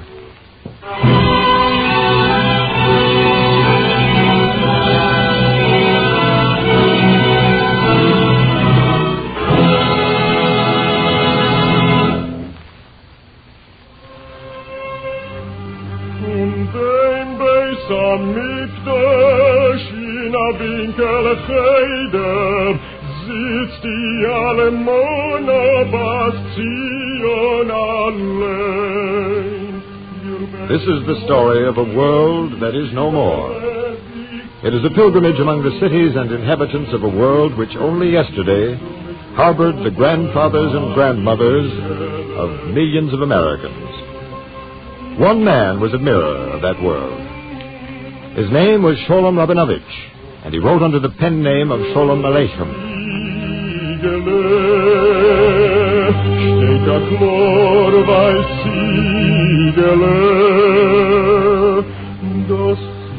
South of the city of Kiev, and east and west, the Jews of Russia lived a life that was walled in, shut off, the life of the ghetto. For them, there were many restrictions and many humiliations. But by an oversight which Germany has since corrected, the right to remain alive was not challenged. These were the places of the childhood and the manhood of Sholom Aleichm. This writer, whom critics have compared with Dickens and Balzac and Mark Twain, sang with a humorous, exuberant lyricism of the life of the poor. For Sholom Aleichm, poverty was a great calling, an art, and a career. And he called the labyrinth of slums and marketplaces by many names. But most of all, he called it Kazrilivke. This, therefore, is a pilgrimage to the world of Kazrilivke, the world of Sholom Aleichm.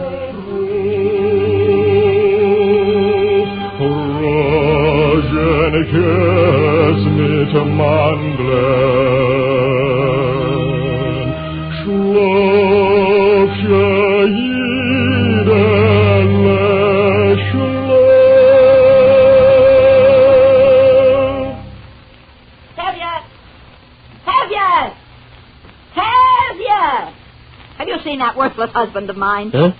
No, I haven't.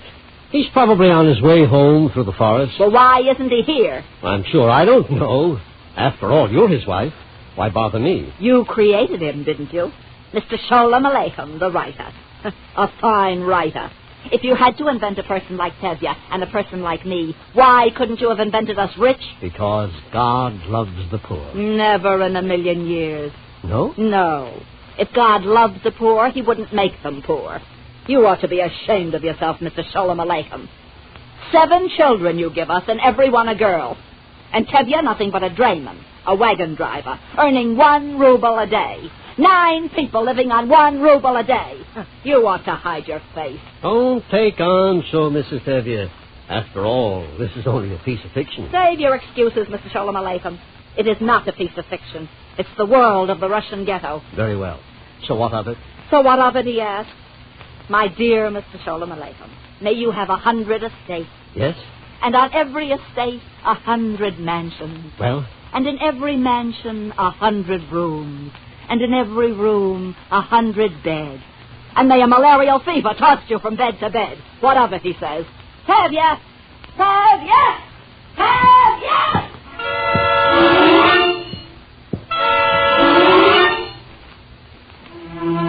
Isn't this the most preposterous thing you ever heard? Here I am, Sholom Aleichm, a writer. I create characters for my stories. And do you think they're pleased? They quarrel with me. They insult me to my face. If I write a line that doesn't suit them, they walk off the page and sulk. Or they complain to the rabbi. Tell me, did Samuel Pickwick give Mr. Dickens so much heartache? Did Tom Sawyer plague Mark Twain the way Tevye and his wife plagued me? Some people are never satisfied. Yet I'll tell you a secret. I'm fond of Tevye. Listen, that's Tevye coming through the forest. He loves God with all his might and addresses him intimately, with affection, irony, sympathy, reverence, and indestructible impudence. Oh! Oh! Wretched creature in the likeness of a horse. Stop! Stop, do you hear? It's time for afternoon prayers. So, you're not such a heathen after all. You're welcome. Now be quiet. Tevye has to pray. Blessed are they that dwell in thy house. I take it, O Lord, that thy house is somewhat more spacious than my hovel. Every day I will bless thee. On an empty stomach, naturally. This is Tevye speaking. The Lord is good to all. Suppose he forgets somebody now and then. Good Lord, hasn't he enough on his mind? Amen. Who's that? Me, Moshe. Oh. For a moment, I thought it was that heathen, my horse. You look depressed, Moshe. Now, haven't you heard? They're taking my boy into the army. Taking him for 25 years. Well, that's nothing to be depressed about. No. Not if you consider the chances sensibly. What chances? He's being taken into the army.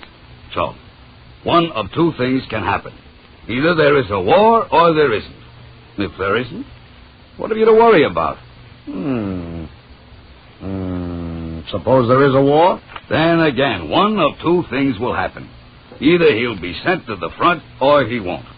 If he isn't sent to the front, why worry? But, Tevye, suppose he is sent to the front. Naturally, one of 2 things will happen. He'll be wounded or he won't be wounded. If he's not wounded, why worry? What if he is wounded? Well, it's still one of 2 things. Either he'll recover or he won't. If he recovers, what is there to worry about? Nothing. But suppose he doesn't recover. Then either he'll be buried in consecrated earth or he won't.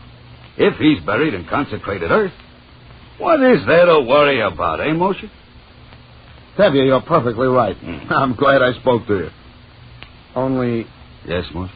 Suppose he's not buried in consecrated earth. What? Suppose he falls at the front and there's no Jewish cemetery. Then it's still one of 2 things. Either he'll... What did you say?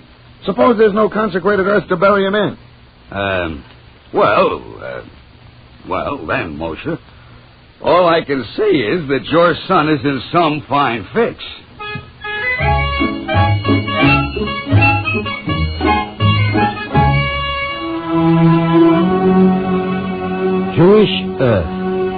humorous fixation? Not at all. The glory of Kozrilivki, its peculiar treasure and heritage, was the old cemetery. This piece of earth was drenched with tradition and more. For amid the dilapidated hovels, here was a clear space of green grass and flowers and shadowing trees. A man came here to forget his status in this foolish world and to ponder the realities of eternity. Besides, the cemetery, which we Jews call the Eternal House, was the one piece of land which a Jew at that time might own. Excuse me, Mr. Sholom Aleichm. Don't you like what I'm saying, Tevye? Why must we talk of dismal things? Oh, so that's your complaint. Sure. Let's talk of cheerful things. Now... Yes, Tevye? Tell me, Mr. Sholom Aleichm, what's the latest about the cholera in Odessa? All right, Tevye. I'm a little busy now. Wait a minute. I want to tell you a story. You tell me a story? Why not, Mr. Sholom Aleichm? Is there a law against it? Well, that's impossible, Tevye. You don't even... Put it down on paper. Go ahead. They lived to 120 years, riding through the forest. And around us, wolves. Hundreds, thousands of wolves. That's terrible. Tevye, what did you do? I lashed the horse. We sped toward the river. Yes? The wolves drew nearer. Nearer. We reached the river. We flew over the ice. Faster, faster. The wolves grew closer, and then... Yes, Tevye? What shall I say? In the middle of the river, the ice cracked wide open. The sled went down. Myself, my wife, the 7 girls. In an instant, the wolves were on top of us. Now, what do you think God did for us? What? Why, thanks be to him who reigns in heaven, the whole story's an invention from beginning to end.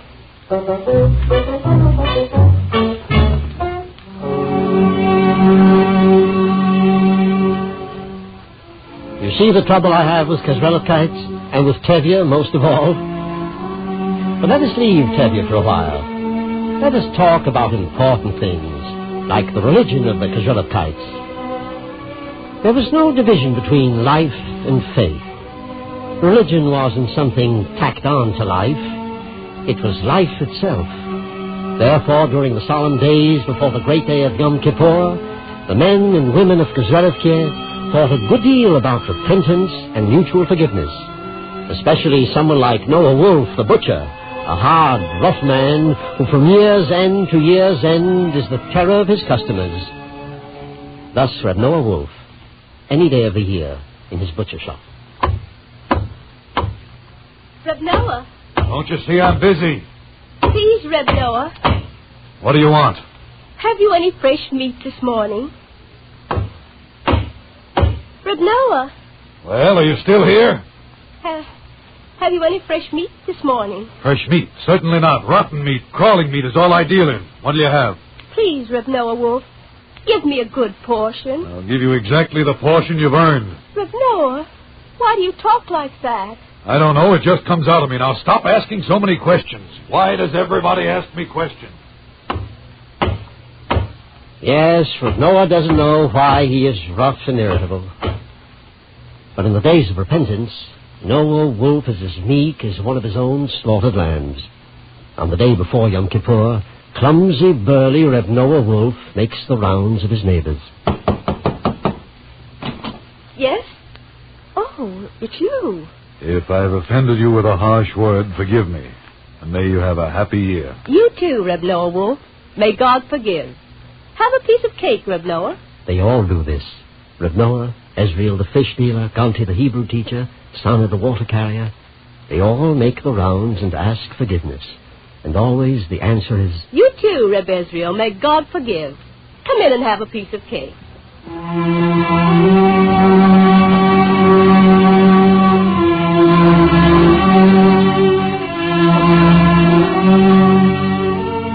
Twice a year, it is not unforgivable to take a little strong drink in Kozrilivki.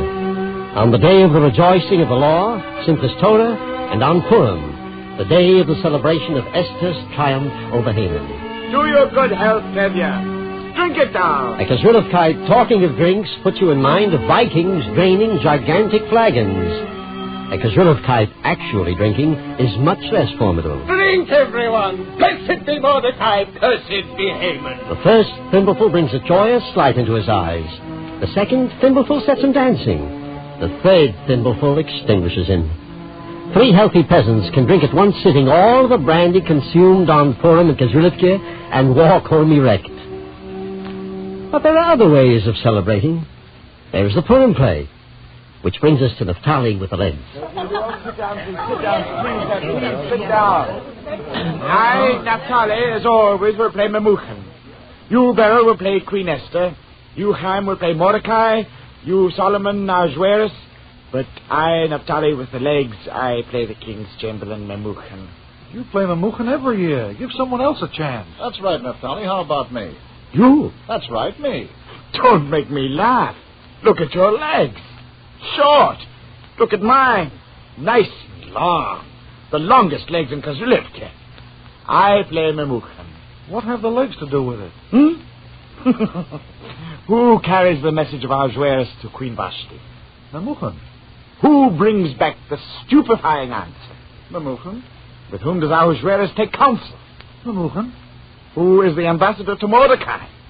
Memucan. You see, it's Memucan here, Memucan there, Memucan everywhere.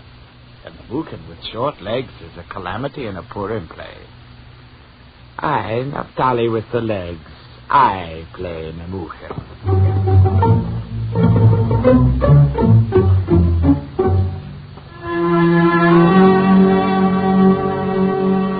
Thus, you see, in Kazrilivke, the religion of the inhabitants is inseparable from their daily lives.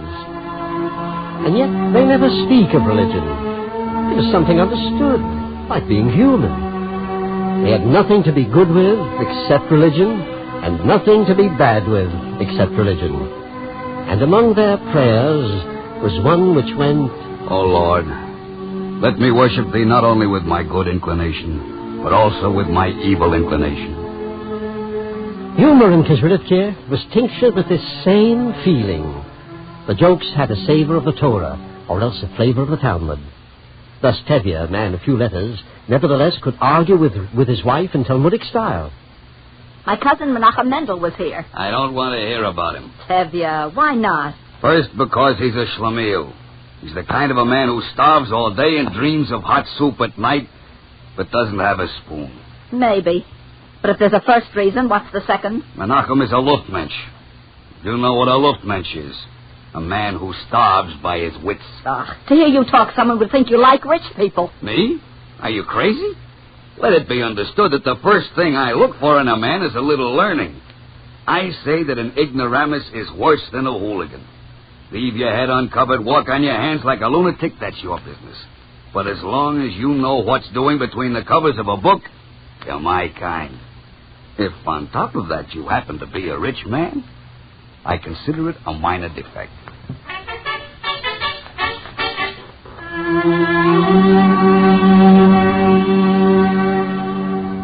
Do you see what Tevye is? A pauper of paupers, but a descendant of martyrs and scholars. He cannot abide ignorance and grossness in human beings. He will not even admit that poverty and oppression are adequate excuses for utter want of spiritual interest. For Tevye, this much is implied in being a Jew.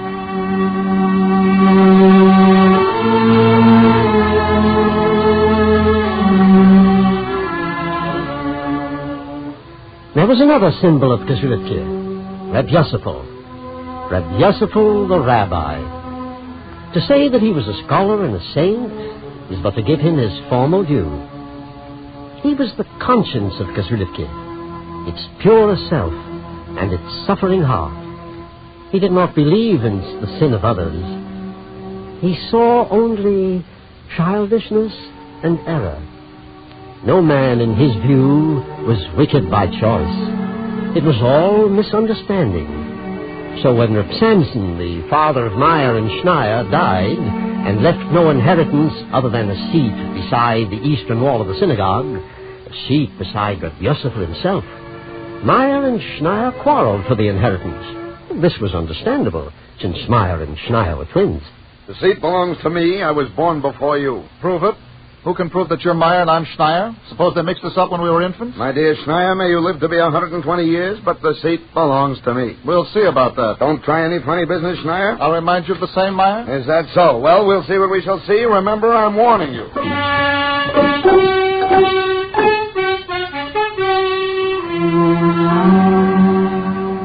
time passed. Neither Meyer nor Schneier would retreat an inch. It became a scandal. There were arguments and even blows. There was nothing else to do than lay the matter before Reb Yosefel. There was argument and rebuttal. Schneier spoke, Meyer spoke, their wives, hangers-on, innumerable neutrals on the side of Meyer, innumerable neutrals on the side of Schneier. And Reb Yosefel listened, and as always with a sweet, patient smile. Well, Reb Yosefel? We're waiting for your decision, Reb Yosefel. I have reached a conclusion. Well? You're both right. What kind of a decision is that? Quiet. You shall both sit by the eastern wall of the synagogue. But there's only one seat, which is mine. There are two seats. One of you shall have your father's seat. The other one shall have mine. But, Reb Yosefel, you're the rabbi. Where in what chapter and verse is it written that I, Reb Yosefel, must occupy a seat by the eastern wall of the old synagogue? No, Rabbi. Please, let us consider the matter. What is a synagogue? It's a holy place. Why do we go to a synagogue? To utter prayer. To whom? To the Supreme Judge. Where is the Supreme Judge? The earth is filled with His glory. And if the earth is filled with His glory, what matters east or west, or north or south in the synagogue? What matters the eastern wall or the standing place by the door? The palace of the Lord is not an arena for fist fights. I have rendered judgment. You will both sit by the wall. I shall stand.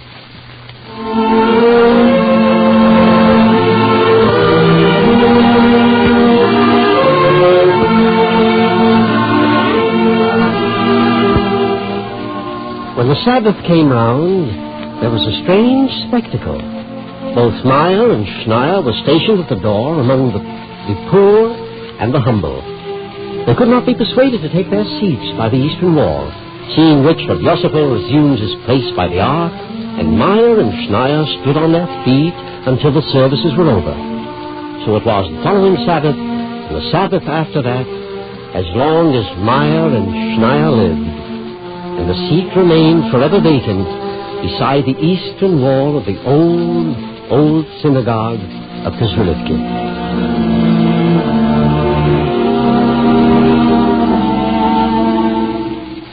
Why was the Sabbath so important? If you asked this to Tevye, he would marvel at your ignorance. Why does a man work a whole week? You work a whole week to reach the Sabbath and to celebrate it. Go on, Tevye. I tell you, a man wouldn't know what to do if God hadn't given us the Sabbath. A gift, a real gift out of His grace. When the Sabbath comes, I'm a different man, do you hear? I dance home after a bath. And there on the table are the two old brass candlesticks, shining like stars, if you know what I mean, and the two big Sabbath loaves. There, right beside them, are the winking Sabbath fish, sending out a smell that takes you by the throat.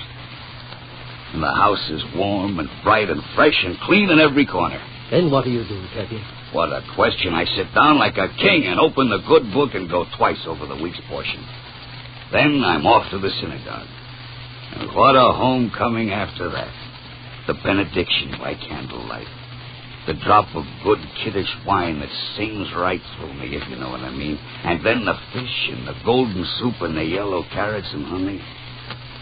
That night I sleep like a lord. And in the morning to the synagogue again. And after the Sabbath meal, a nap. Then back to the good book, as fresh as a giant. And off you go, chapter after chapter, eh? Psalm after psalm, at the gallop, like the mileposts on the road, if you know what I mean.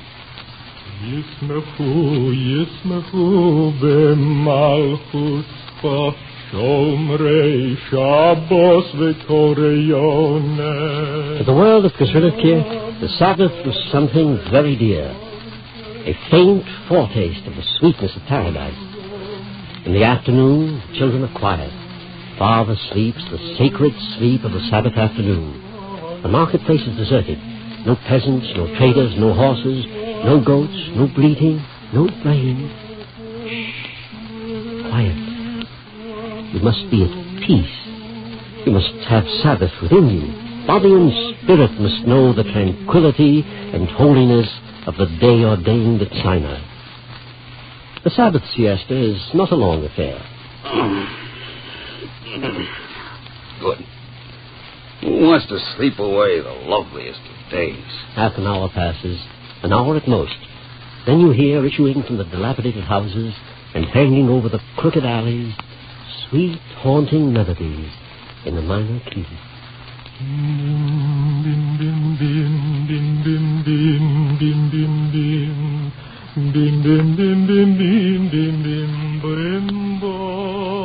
A vague chant, half phrases, words and half words, repeated over and over again. Melancholy, but not depressed. The voices linger over the townlet with the tenderness of bells. Melody, words and half words, are grace notes that say nothing and say everything. And meanwhile the Sabbath is slipping away. The Sabbath Queen is preparing her departure. The harsh world, the daily struggle, the bitterness of life stand at the gates of the evening. Get everything you can out of this heavenly interlude.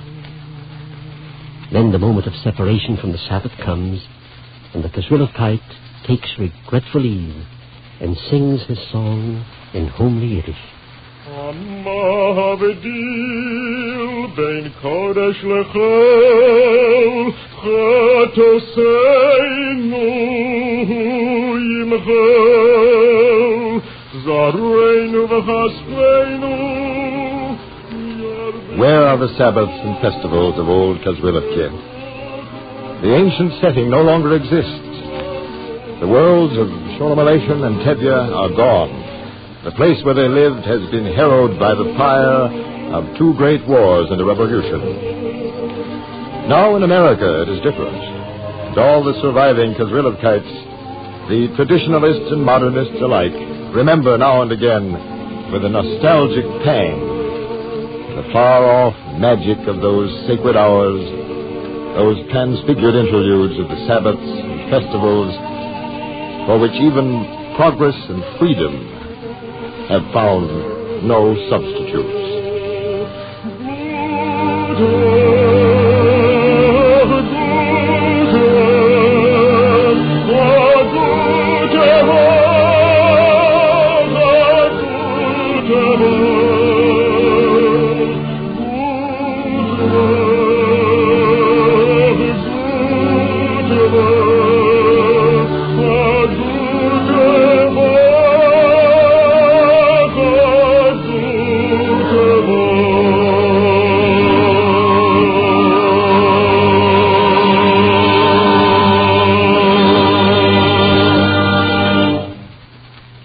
The script you have just heard is based on Maurice Samuel's book, The World of Sholom Aleichm. We wish to acknowledge the courtesy of the author and Alfred A. Knopf, publisher, for permission to use this material. Free copies of the script may be obtained by writing to The Eternal Light, 3080 Broadway, New York 27, New York.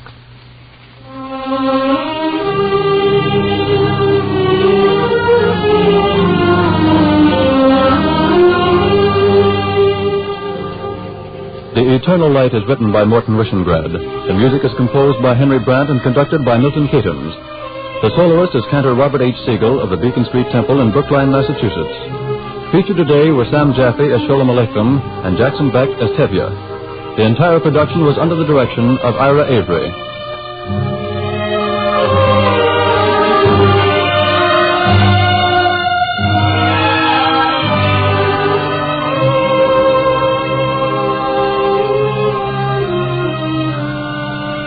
Copies of the script may be obtained free of cost by writing to The Eternal Light, 3080 Broadway, New York 27, New York.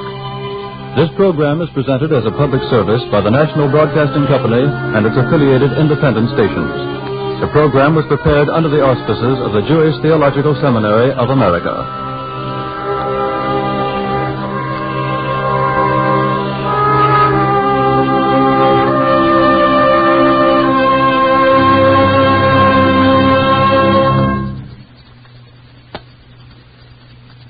This program came to you from our Radio City studios in New York. This is the National Broadcasting Company.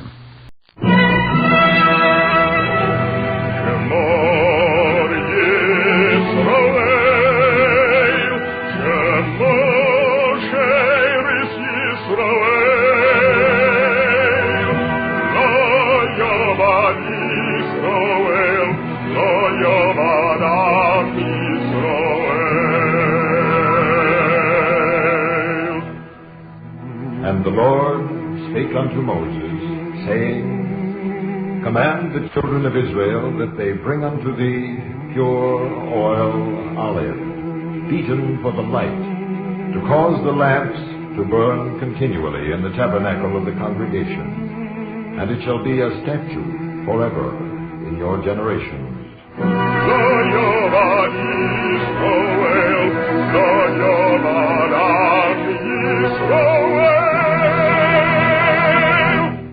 The Eternal Light.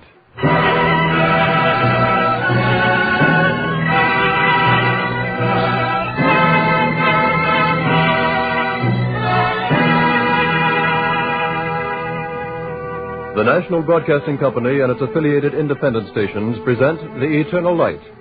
This public service program comes to you under the auspices of the Jewish Theological Seminary of America. Today's story, written by Morton Wishengrad, features Bernard Lenroe as Cyrus Adler.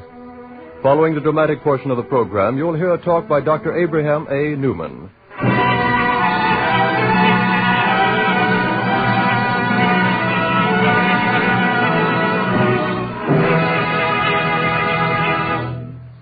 Well, you look like a bright little girl. Yes, teacher. You're not afraid, are you? Oh, no, ma'am. My daddy says I like grade school. Well, your daddy's absolutely right.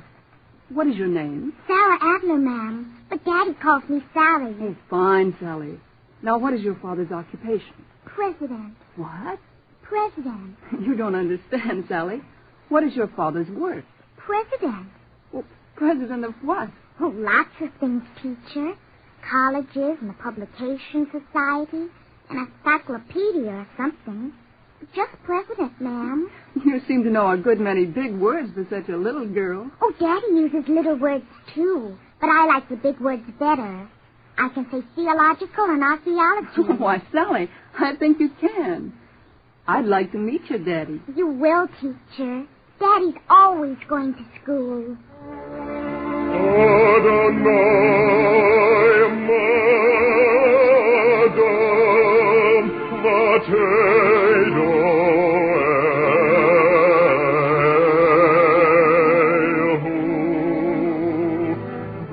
Tzadikim notnim et nafshateichem al chatzibur.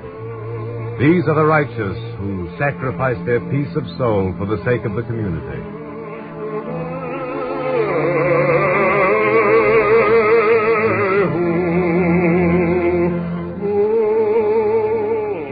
"5 years ago this week, a man named Cyrus Adler died in the city of Philadelphia. He was 77 years old and very tired. But his shadows remained or not tired. For what, asked Emerson, is a human institution if it is not the lengthened shadow of a man?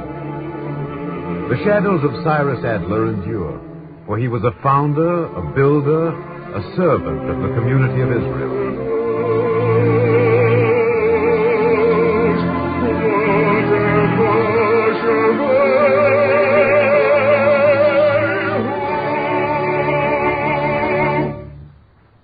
In the year 1892, the secretary of the Smithsonian Institution put a question to Dr. Cyrus Adler.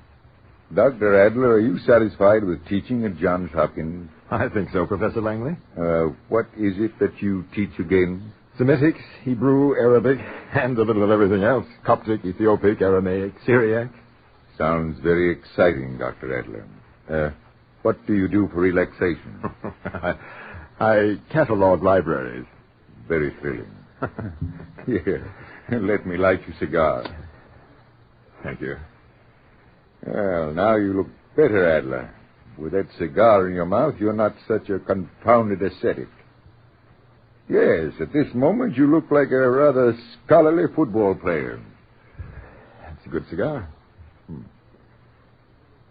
That wasn't such a bad guess, Professor Langley. I did play a little football at the University of Pennsylvania. Oh?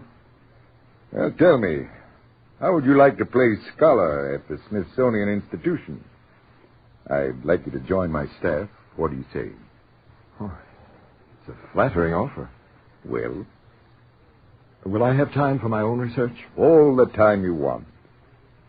How about it, Adler? I'll say all right on one condition. Name it. I can't work on Saturday. You can observe every Sabbath in the book for all I care. Hebrew, Christian, and Muslim. And I'll take the job, Professor Langley. Glad to have you. Oh, tell me, where were you born? A little place in Arkansas called Van Buren. Never heard of it. Adler, people here may ask you some questions about your religion. I hope you won't be offended. Why should I be, Langley?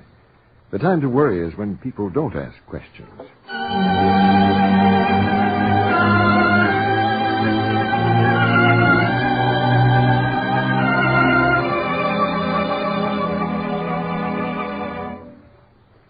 Forgive me for being inquisitive, Dr. Adler. Yes, Mrs. Good? Mother, may I go out? Billy, I'm speaking for Dr. Adler. But, Mother... Billy, you're being rude. Yes, ma'am.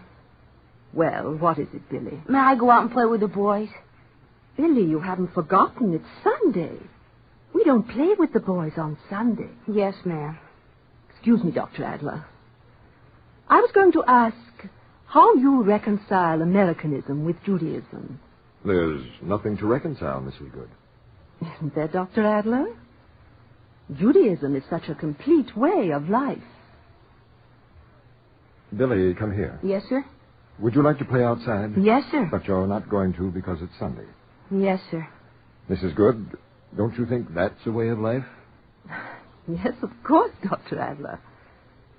My husband tells me the exposition you arranged was a great success. Oh, Mrs. Good, let's not change the subject. You're perfectly right. Dr. Adler, what I was trying to ask is whether you are loyal to America or to Judaism. I hope I'm not being impertinent. Not at all, Mrs. Good. Billy, may I ask you another question? Yes, sir. Whom do you love more, Billy, your father or your mother? Well, sir, I love them both. That's good, Billy. That wasn't a very reasonable question I asked, was it, son? No, sir. Dr. Adler, you make me feel ashamed of myself.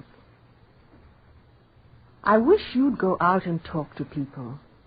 We need to hear someone like you. No. My job is studying. That's all I ever want to do. Mrs. Good, nothing's ever going to keep me from being a scholar.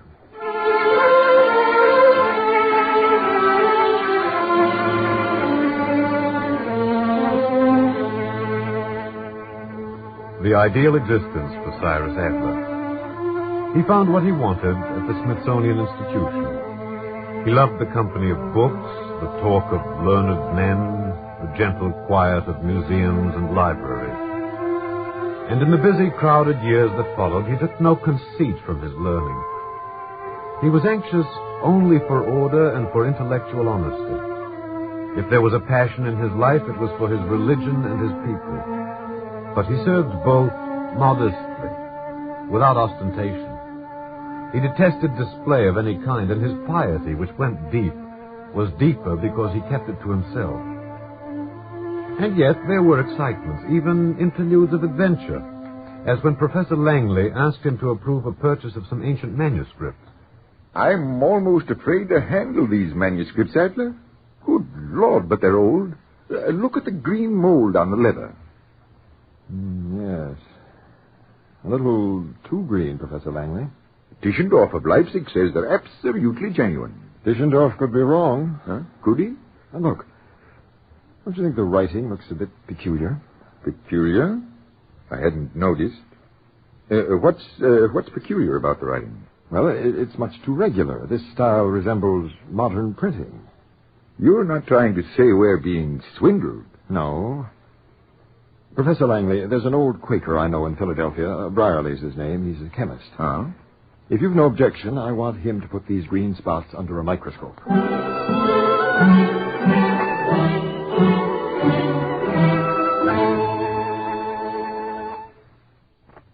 Dr. Adler, I tell thee it's ungodly to be so suspicious of men. Well, perhaps you're right, Mr. Brierley, but what do your tests show? Dr. Adler, what does any test show? Friend, the world is doomed. I fear that nobody but thee and me will be saved, and sometimes, friend, I have my doubts about thee. Yes, of course, Mr. Brierley, but the green mold on the manuscripts. Mold? This isn't mold. I see. What is it, then? Nicely dropped on, nicely green, nicely ancient in appearance, and nicely fraudulent. Yes, Dr. Adler, the world is steeped in iniquity. Iniquity and fraud, Dr. Adler. Fraud and iniquity. Excuse me, Mr. Brierley. If it wasn't mold that produced these green spots, what did? Iniquity, friend. Lust for gain, human deceit and avarice. Yes, but... H2SO3, Dr. Adler. Nothing but sulfurous acid. H2SO3. What a pity. I could have done a better job myself.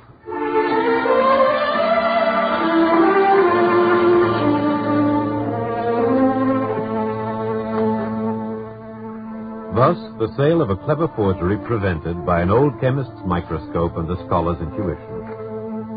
Cyrus Adler returned to his work with greater zest. It was a time of happiness for him. Who could foresee the anxieties and the upheavals that were to come? A student could sit in his university and believe in his heart that the world was moving toward understanding. Men were caught by the spirit of inquiry and stirred by the steady progress of science. And Cyrus Adler was seized by a great vision, a vision for his people. And because he was a scholar, he saw that vision in terms of scholarship.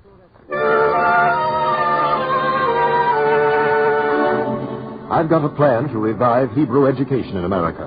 I want you to call a meeting of the board of Gratz College. What good are plans? Who's going to carry it through? I'll carry it through. Call a meeting of the board. I can't see institutions half dead. They've either got to be live or die. Well, but you were too busy to take over the Jewish Publication Society. A man shouldn't be too busy to do the things he loves. I've got a reorganization scheme all worked out.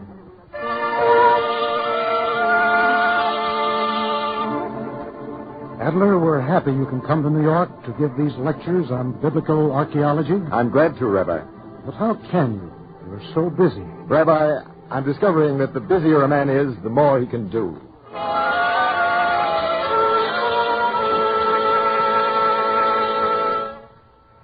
Look, Adler, I respect you. You're not the kind of a man who keeps his religion in a closet 6 days a week. But you can't make a whole career out of that seventh day. Langley, I'm not an ascetic, but through religion, people can be taught the lessons of a democratic faith. I wonder. Adler, I'm troubled by all the religious diversities in this country. Well, difference isn't a bad thing. This country's built on unity, not uniformity. We don't believe in social toleration, but in social liberty. It's a terribly important distinction. And, Langley, it holds good for religion. Maybe so, Adler. Religion's not my line. Well, science is. Look at that building. The bricks are all colors and shapes, but the mortar holds it together and makes it a solid wall. There's your application for Americanism. Hang it all, I wish you could be here full time.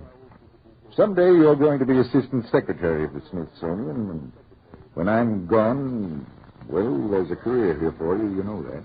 I do, Langley. I'm grateful, believe me. But I've got another career. It's bigger, I think. Langley, there's a theological seminary in New York. Right now, it's nothing but a ramshackle old building, but it can be a great center of traditional Judaism. Is that why you're going to New York? Yes, Langley. I'm going to talk to a man by the name of Jacob Schiff. Wish me luck.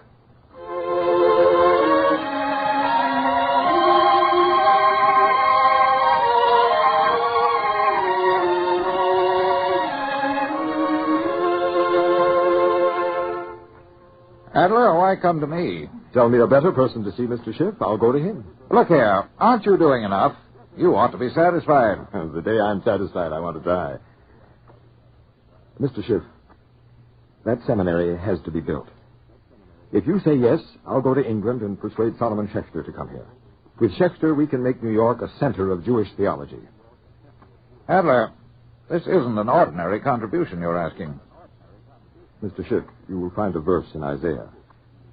Whom shall I send, and who shall go for us? Well? There's an answer, Mr. Schiff. Hineni, Shacheni. Here am I. Send me. Mr. Schiff, I'm a scholar. I don't want to come here and beg. It's humiliating. But it's more humiliating to see traditional Judaism declining in America. Nothing else matters. You've got to see that. I'll talk it over with Judge Sulzberger. Maybe we can get Louis Marshall and the Guggenheims in on it. Adler, I'm promising nothing. We'll talk it over, that's all.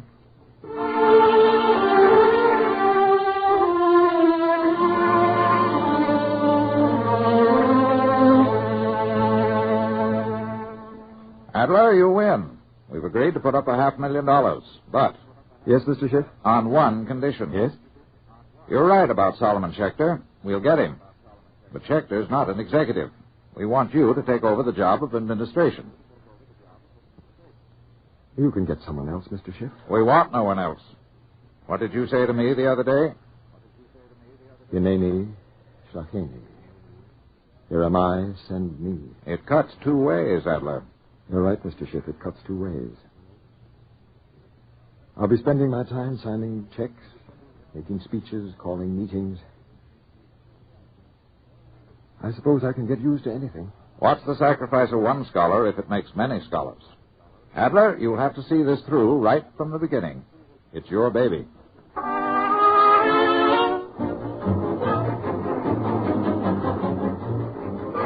Adler, the architects say your plan is fine. That's good, Mr. Schiff. Now, I want the library to be changed to this floor.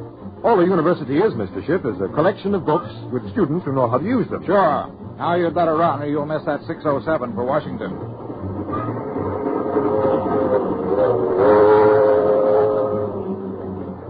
Adler, Congress is penny pinching on that appropriation. Talk to the committee, will you? You've got away with those congressmen. I'll prepare the papers on the train. Sorry to rush off, Langley, but I'm late.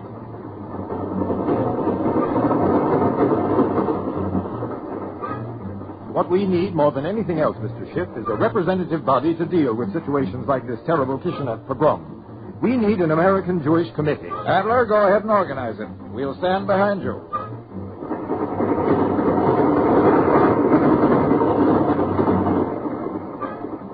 Dr. Adler, the entire fortune of Moses A. Dropsy has been left to found a college of Hebrew and cognate learning.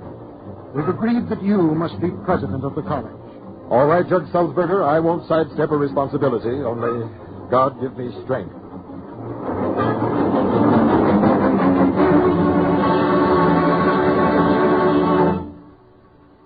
I've never felt more sorry to see anyone go. I'll miss you, Langley. You won't change your mind about leaving the Smithsonian? No, Langley. 4,000 years of Judaism have made my mind up for me. A great tradition needs servants. Please give my best to Mrs. Adler. Tell her... Well, you know what to tell her. Tell her to watch out. Responsibilities come to Cyrus Adler like a moth to a flame. Thank you, Langley. Good luck, Adler. I don't know whether I'm saying goodbye to a man or to an institution.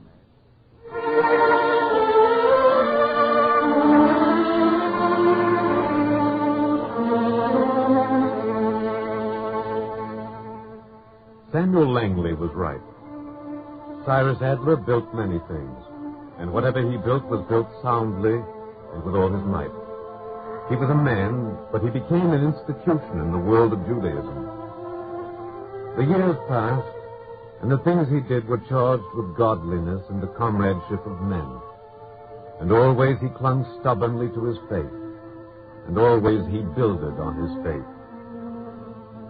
In the month of December in the year 1939, the 77th year of his life, a great spokesman of his people lay dying. But it was also the hour of the world's agony. And a summons was sent out by the President of the United States to a representative of American Protestantism, a representative of American Catholicism, and to Cyrus Adler to demonstrate that the religion of America was the eternal enemy of every government conceived in tyranny. help me on with my clothes, please? Cyrus, you can't go to Washington. My dear, people don't refuse a summons from the President of the United States.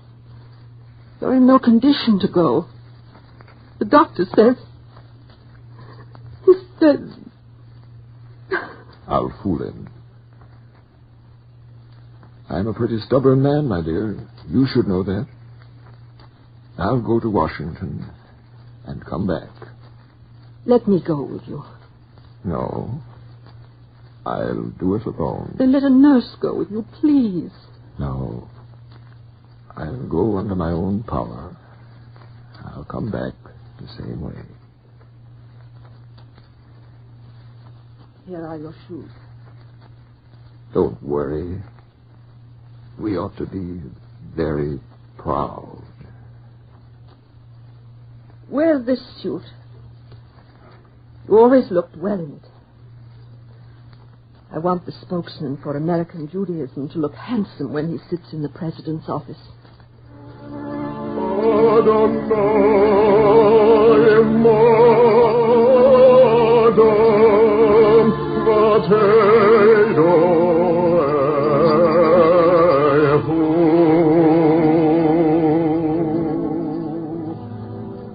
In the year 1940, Cyrus Adler went from the city of Philadelphia to the city of Washington. With the representatives of the Catholic and Protestant faiths, he framed a resolution of American religion and American democracy.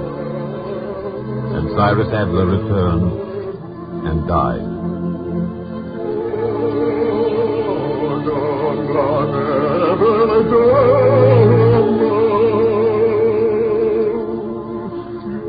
He was not a man, but an institution, and the shadows he cast are enduring.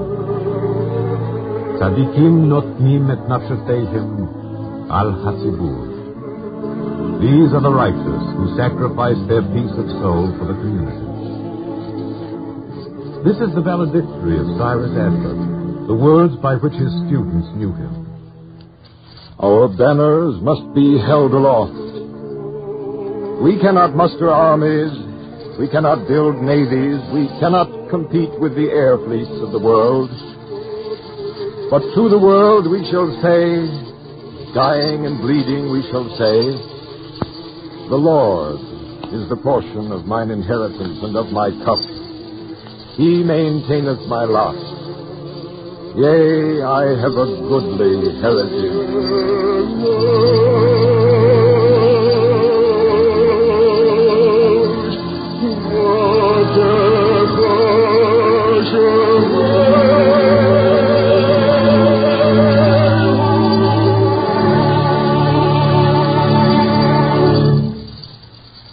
Copies of the script you have just heard, as well as the talk which follows immediately, may be obtained free of cost by writing to the Eternal Light, 3080 Broadway, New York, 27, New York.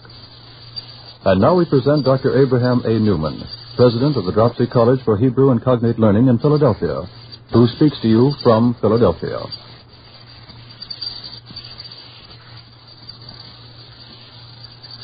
Ladies and gentlemen, this is the second time that Dr. Adler is being memorialized over the radio.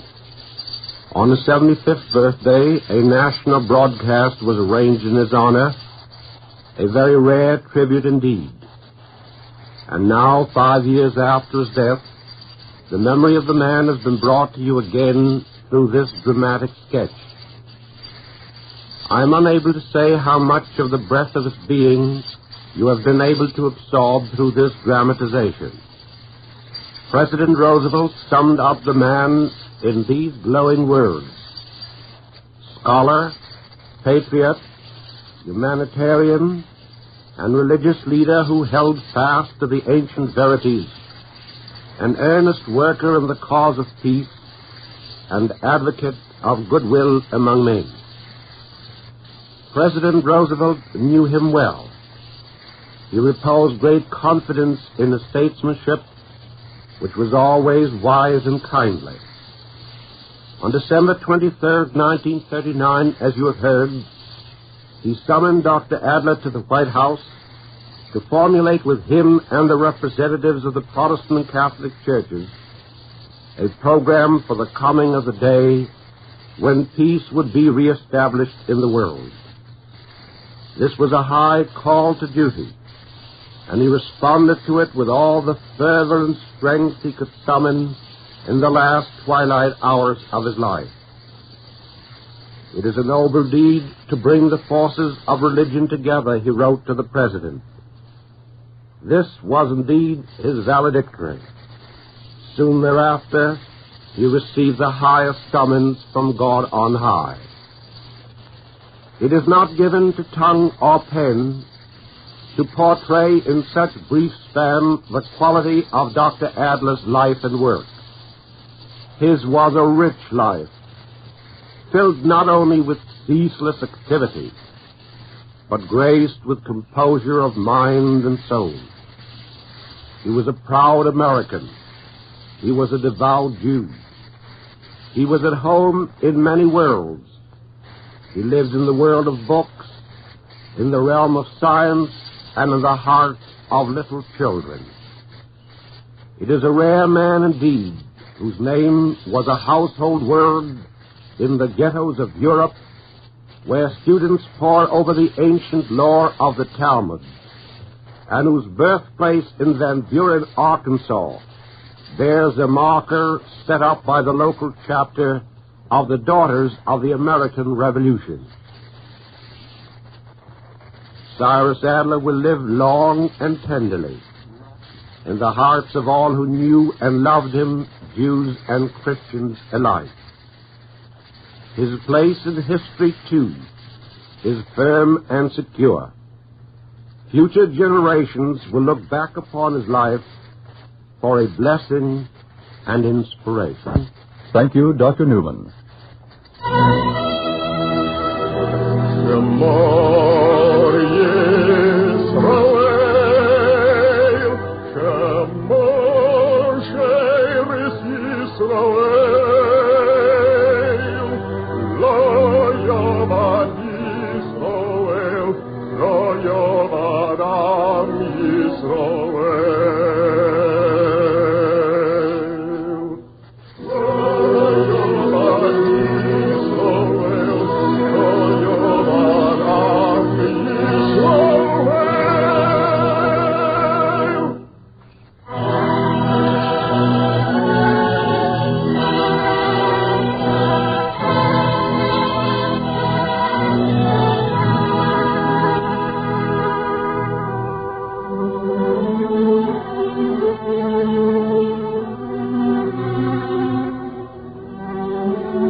The Eternal Light is written by Morton Wishengrad. The music is composed by Henry Brandt and conducted by Milton Catums.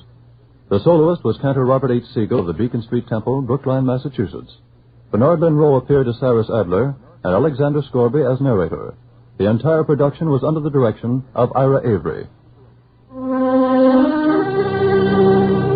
This program is a public service presentation of the National Broadcasting Company and its affiliated independent stations. For free copies of today's script, write to the Eternal Light, 3080 Broadway, New York, 27, New York.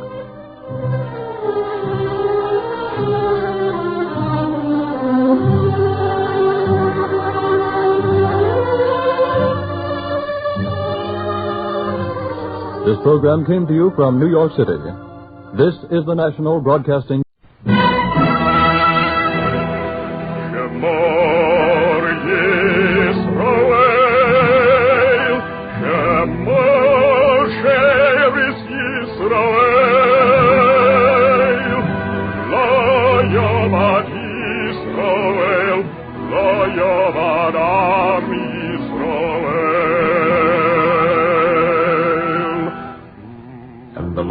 Spake unto Moses, saying, Command the children of Israel that they bring unto thee pure oil olive, beaten for the light, to cause the lamps to burn continually in the tabernacle of the congregation. And it shall be a statute forever in your generations.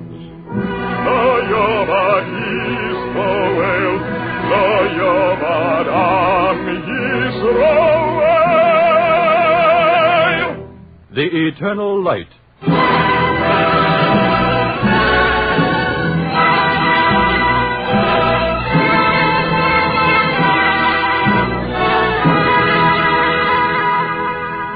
The National Broadcasting Company and its affiliated independent stations brings you The Eternal Light. This public service program is presented under the auspices of the Jewish Theological Seminary of America. American Judaism is grouped under three main religious movements: Orthodox, Conservative, and Reform. Today's story, written by Morton Wishengrad, is a dramatic representation of Isaac Meyer Wise, founder of Reform Judaism in America. Featured in the title role is Harold Huber. Following the dramatic portion of the program, you will hear a talk by Dr. David Phillipson.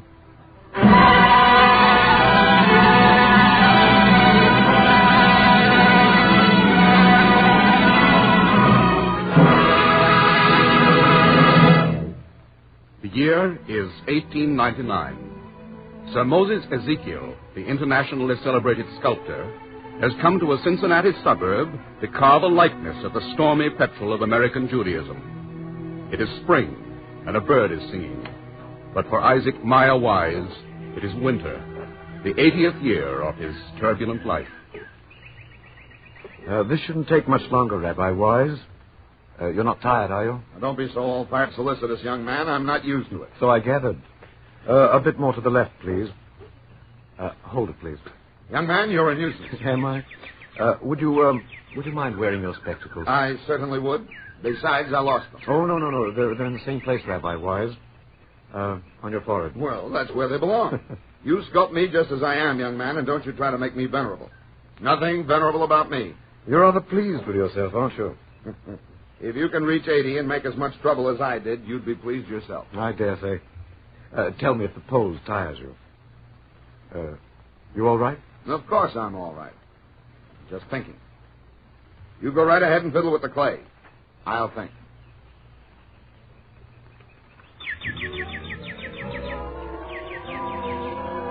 Being old, it's like a state of suspended convalescence. Just sitting. The satisfaction with small things. A little bird singing, the sun on your cheek, the feel of your own pulse.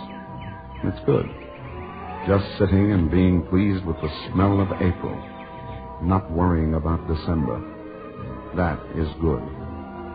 And thinking, a little town in Bohemia, such a long time ago, 1845.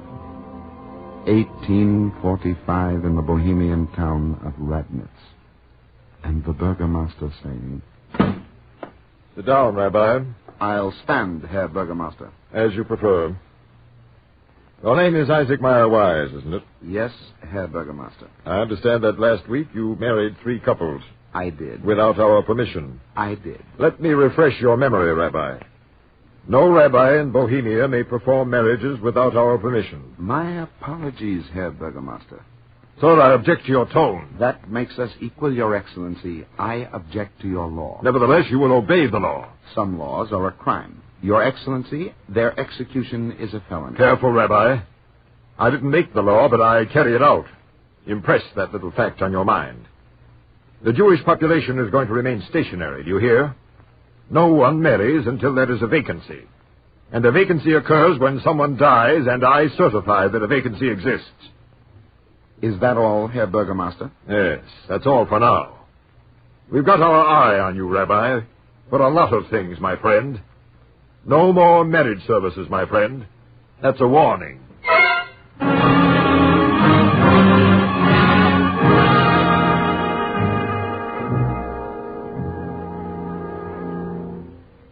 Place the ring on her forefinger. No, the right hand. Yes.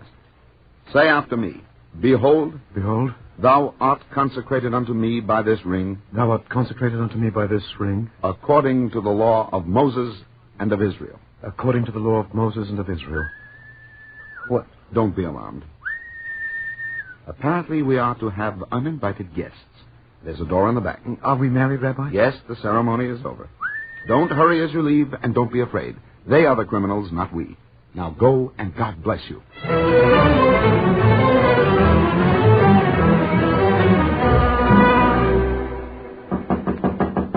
Come in, Herr Burgomaster. Where are they? Rabbi, I said, where are they? You're too late, Herr Burgomaster. That's a pity. Yes, a pity that it's true. And very true that it's a pity. Well, tell me their names. No, Your Excellency. You refuse?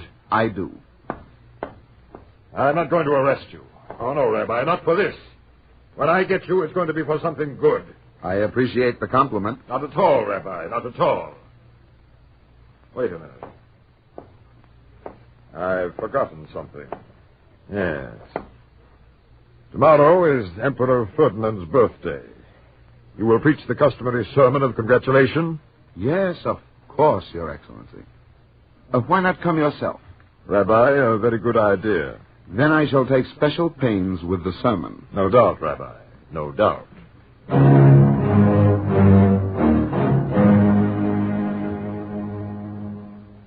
My text is Jeremiah chapter 34, verse 17. Thus saith the Lord, Ye had not hearkened unto me to proclaim liberty, every man to his brother, and every man to his neighbor. Behold, I proclaim for you a liberty, saith the Lord, unto the sword, unto the pestilence, and unto the famine. And I will make you a horror unto all the kingdoms of the earth. Members of the congregation, the gown is getting threadbare. The gilding wears off from the wooden idol. The priests desert the altar. Add shame to blasphemy, add folly to falsehood, contradict humanity, and praise the Emperor Ferdinand on his birthday. Europe is an aching sore, a bleeding wound, a blasting stigma. The nations are a flock of sheep, a herd of cattle belonging to the tyrant. Let us pray for our noble and virtuous Emperor Ferdinand. Put a man in a chair, set a cap on his head, place a scepter in his hand, worship him, slaughter one another at his command.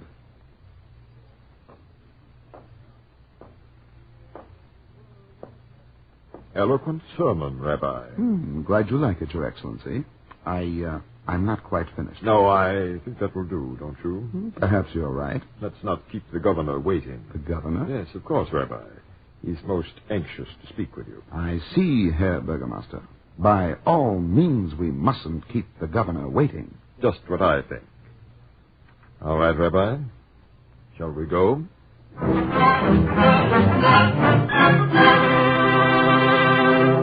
You admit these charges? I do, Governor. Also that you have performed marriages against our expressed injunction? I have. And that you've been heard to say that republicanism is preferable to monarchy? I did. Why? I happen to believe it. Is that your religion? That's the way I interpret my religion. Oh, so you're also an interpreter. I'm accustomed to having my questions answered. Why not come to the point, Governor? My dear Rabbi, I generally conduct my interviews in my own fashion. So you don't like monarchies, Men who take care of themselves are free. When they let others take care of them and make their laws, they're slaves. Why not say that for your pulpit, my dear man? Because I've got more than a pulpit conscience. My dear man, I suggest a change of atmosphere for you. the climate of Bohemia may become rather, shall we say, suffocating? If Your Excellency has no objection, my family and I will emigrate to America. Do that, my dear Rabbi. Do it quickly. Yes, in your case, the quicker, the better.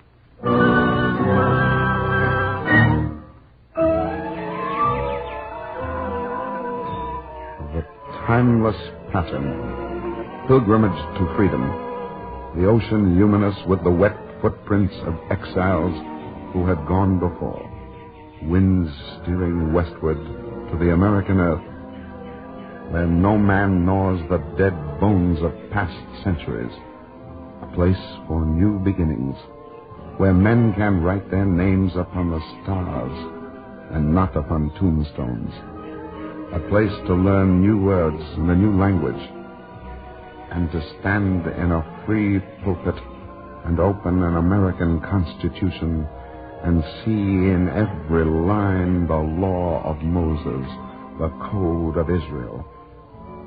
So many years ago, my first American pulpit, the call to the Albany congregation.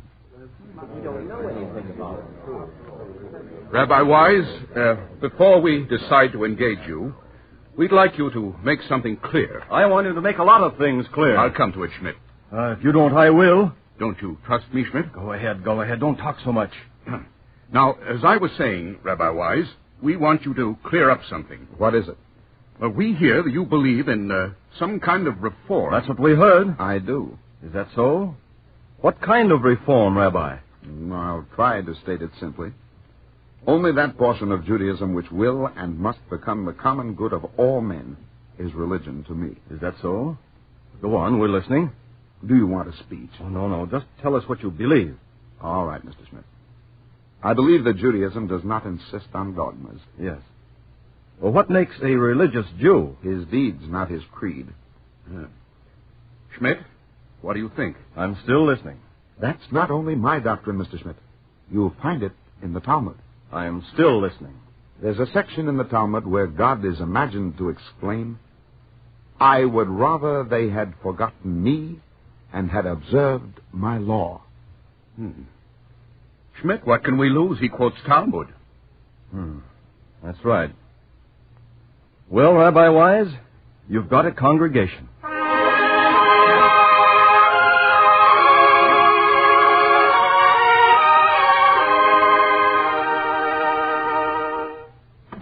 Rabbi Wise, this is too much. Schmidt, take it easy. I won't take it easy. Schmidt, calm down. Let me do the talking. Won't? Well, now, what's the trouble? But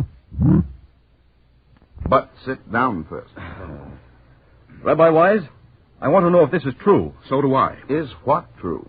My wife tells me that you are preparing my daughter, a girl, for confirmation. Yes, I am, Mr. Schmidt. She's a bright girl, and she's going to be confirmed on Pentecost. In our synagogue? Yes. Do you see anything wrong? Anything wrong? Why, it's not done. It's never been done. Bar mitzvahs are for boys, not for girls. It's absolutely unheard of. Is it? Absolutely.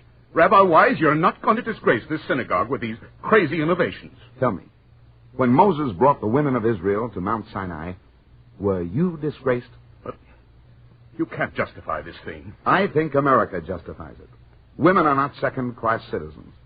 Go back and read your Bible. Ukmas, Noshim, Bunsor, Beso. It is the wisdom of the woman that builds the home. Schmidt, what do you say? Well, I don't know.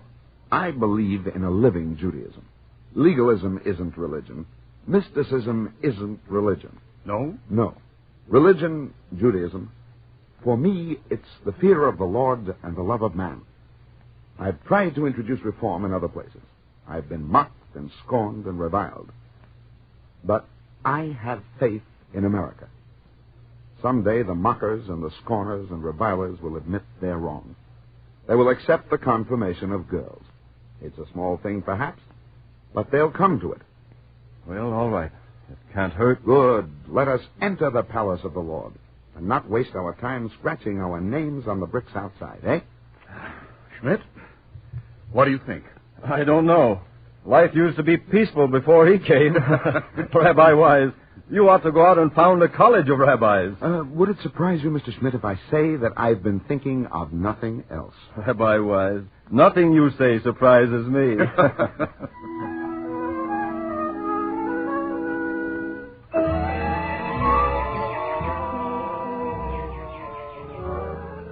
Perhaps the desire to reform the world is a sickness. It's hard to say. Some men do no more than they must. They smoke their cigars leisurely, read their books, enjoy excellent digestions, quarrel with no one, sleep well. They are the pets of fortune. Yet every century must settle old accounts. It is wrong to be benumbed by history. Traditions can be accepted, but they must also be made. It was a hard lesson to learn, a harder lesson to teach. Then the time came to teach it elsewhere. A call from Congregation Nei Yeshurin in Cincinnati. A call from the American West, the place of new beginnings. Rabbi Wise, that's a fine little magazine you publish. Thank you, Blackman. You can do a powerful lot of good with it. Don't spoil it. Mr. Blackman, if you want to tell me something, why not tell me? All right. This editorial, did you write it? You know I did. This country has disavowed every connection with any church. Nothing is more disgusting than the combination of religion and politics. Come to the point, Mr. Blackman. I wrote that. What's objectionable about it? Why did you write it? You know why. It's an attack against the Know-Nothing Party. That's what I thought. Rabbi, take some advice. Leave the Know-Nothing Party strictly alone. I can't, Blackman. Why can't you? Because they're attacking Catholics and Negroes. You're a Jew. It's no skin off your back. Mr. Blackman, I'm an American. Rabbi, you're being mighty tactless. I've got a good theological word for tact. You're making a mistake, Rabbi. Keep out of this. It won't do your people any good. Mr. Blackman, for 18 centuries, Israel was at fault for too great love of God. And perhaps the enemies of Israel were at fault for too little love of their neighbor. But this is America. The foundations are different here, and they must be defended. It's not your job to defend them. What kind of an American do you think I am? Do you see a Chinese wall around the Constitution? When the Constitution is attacked, I'm going to retaliate. Huh? What are you going to do? I'm calling a special meeting of the congregation. I'm asking every Christian and Jew in Cincinnati to come. You might also, Mr. Blackman. Might do you some good.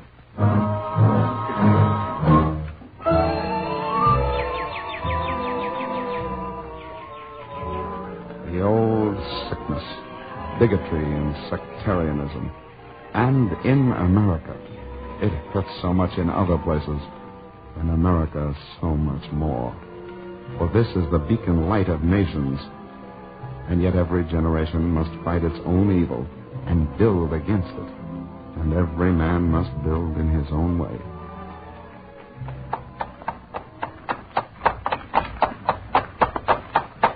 Oh, Rabbi, can I drive you somewhere? Oh. Why, thank you, Father Riley. I'm going to the station. Well, get in. It's only a bit out of my way. Well, thank you. All right, Kip. That was a good talk the other day, Rabbi Wise. Thank you, Father Riley. Let's make a deal. What kind of a deal?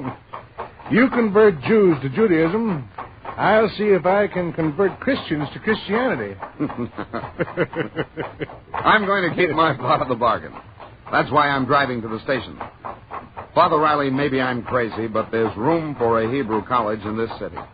You can't build synagogues without rabbis. I think it's time to start training rabbis. Well, good luck to you. You can tell them Father Riley's on your side.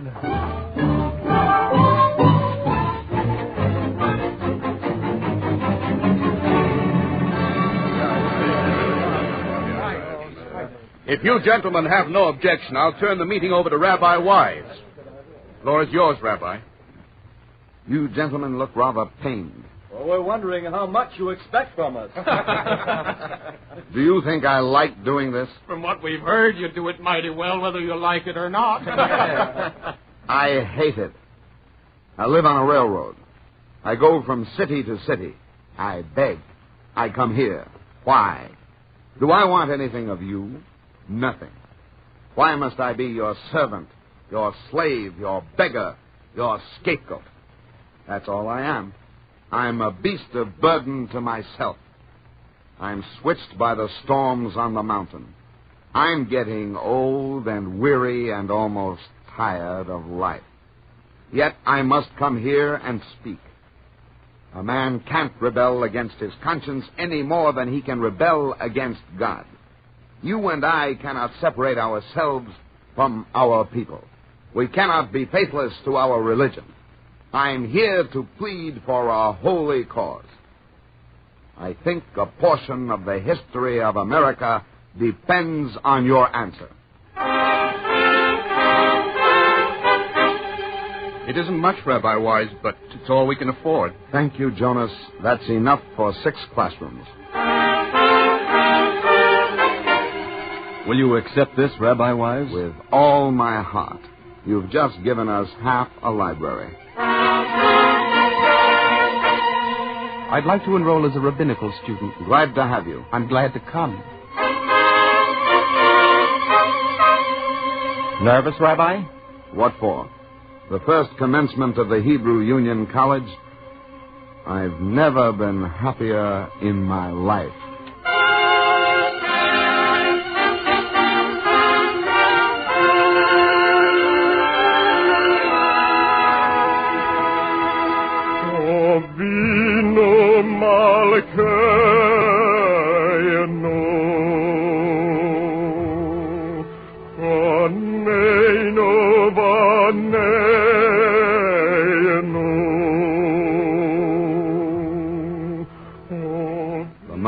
The Lord hath spoken.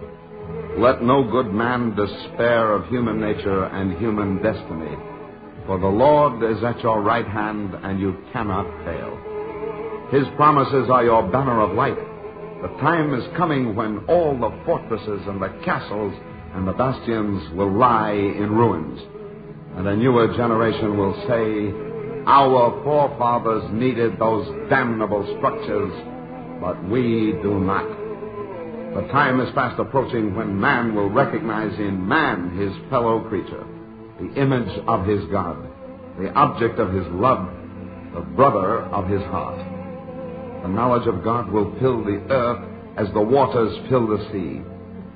And God will be one, and his name will be one among the nations and all the tongues. God bless this country. Let it be a beacon light of nations. Let all free men raise their temples to the Most High and praise his glorious name forever and ever.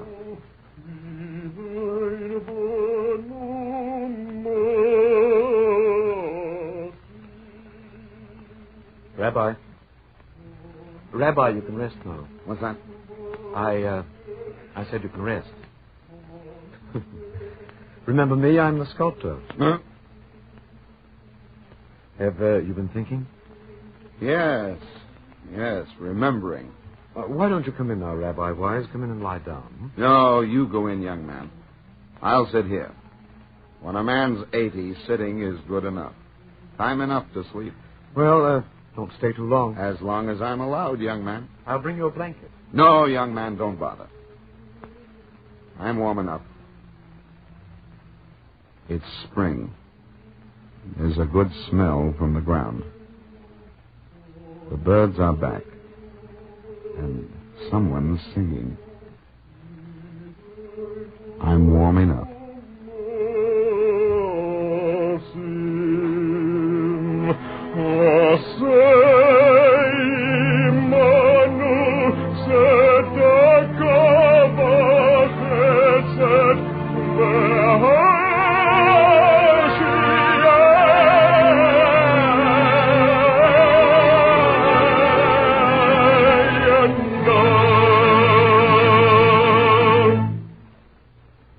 Copies of the script you have just heard, as well as the talk which follows immediately, may be obtained free of cost by writing to the Eternal Light, 3080 Broadway, New York 27, New York.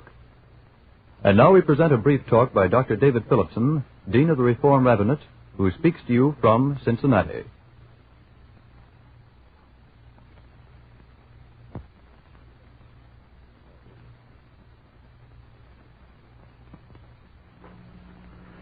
Isaac M. Wise was born in the village of Steingru, Bohemia, on March 29, 1819. He emigrated from Bohemia to the United States in 1845 because the tyrannical conditions of his native land greatly irked him. "I had the American fever," he wrote later, in his famous autobiography entitled Reminiscences, which I translated from the German. Shortly after arriving in this country, he began what was to be the most significant career for union among Jews. In 1848, he published in the Occident of Philadelphia a call to the Israelites of America to appoint delegates in their various communities to meet in conference for the consideration of problems affecting Jews in the United States. This call was not heeded until 1855, when a convention of rabbis and laymen was held in Cleveland, Ohio. This convention called forth bitter opposition from some noted Reform rabbis and congregations, notably Congregation Emmanuel of New York and Har Sinai of Baltimore. But Wise was not discouraged. He had moved from Albany, New York, his first charge, to Cincinnati in 1854. Here he founded his journal, The Israelite, later The American Israelite, in whose pages, week in and week out, he kept on advocating his plea for union among the Jews in the country. Persistence won the day, and in 1873, his dream for union was realized when the Union of American Hebrew Congregations was organized in Cincinnati. 2 years later, in October 1875, the Hebrew Union College for the Training of Rabbis was founded. He was the president of this institution until the time of his death, 25 years later. He had founded the Congregational Union and the Rabbinical Training School, but he did not rest content with this double achievement for union. He longed for a union of rabbis, and this longing was realized when in July 1889 the Central Conference of American Rabbis was founded, today the largest rabbinical organization in the world. When he closed his eyes in the last earthly sleep in March 1900, he was generally recognized as the greatest organizing genius among the Jews of the country. Next Saturday at the Hebrew Union College, Founders' Day will be observed, an annual function honoring the memory of America's leading rabbinical leader of the 19th century. Isaac M. Wise was a great builder of national American Jewish institutions, the Congregational Union, the Rabbinical Training School, and the Conference of Rabbis, a triple cord which in all likelihood will not soon be broken.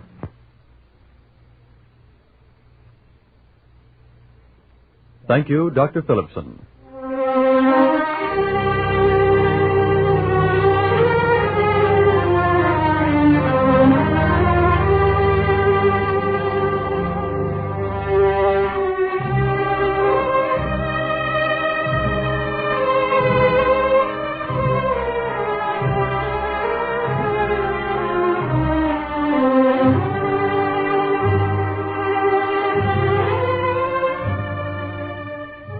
The Eternal Light is written by Morton Wishengrad. The music is composed by Henry Brandt and conducted by Milton Catons. Cantor Robert H. Siegel was a soloist. Harold Huber was heard as Isaac M. Wise. The entire production was under the direction of Ira Avery.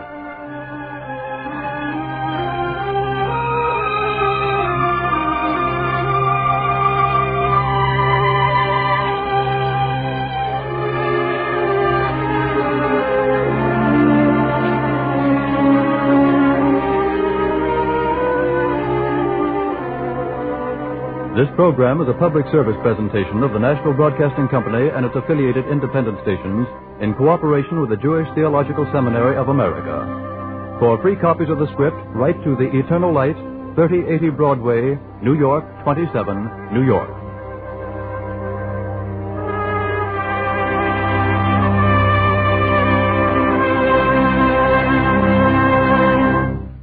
This program came to you from New York. This is the National Broadcasting Company.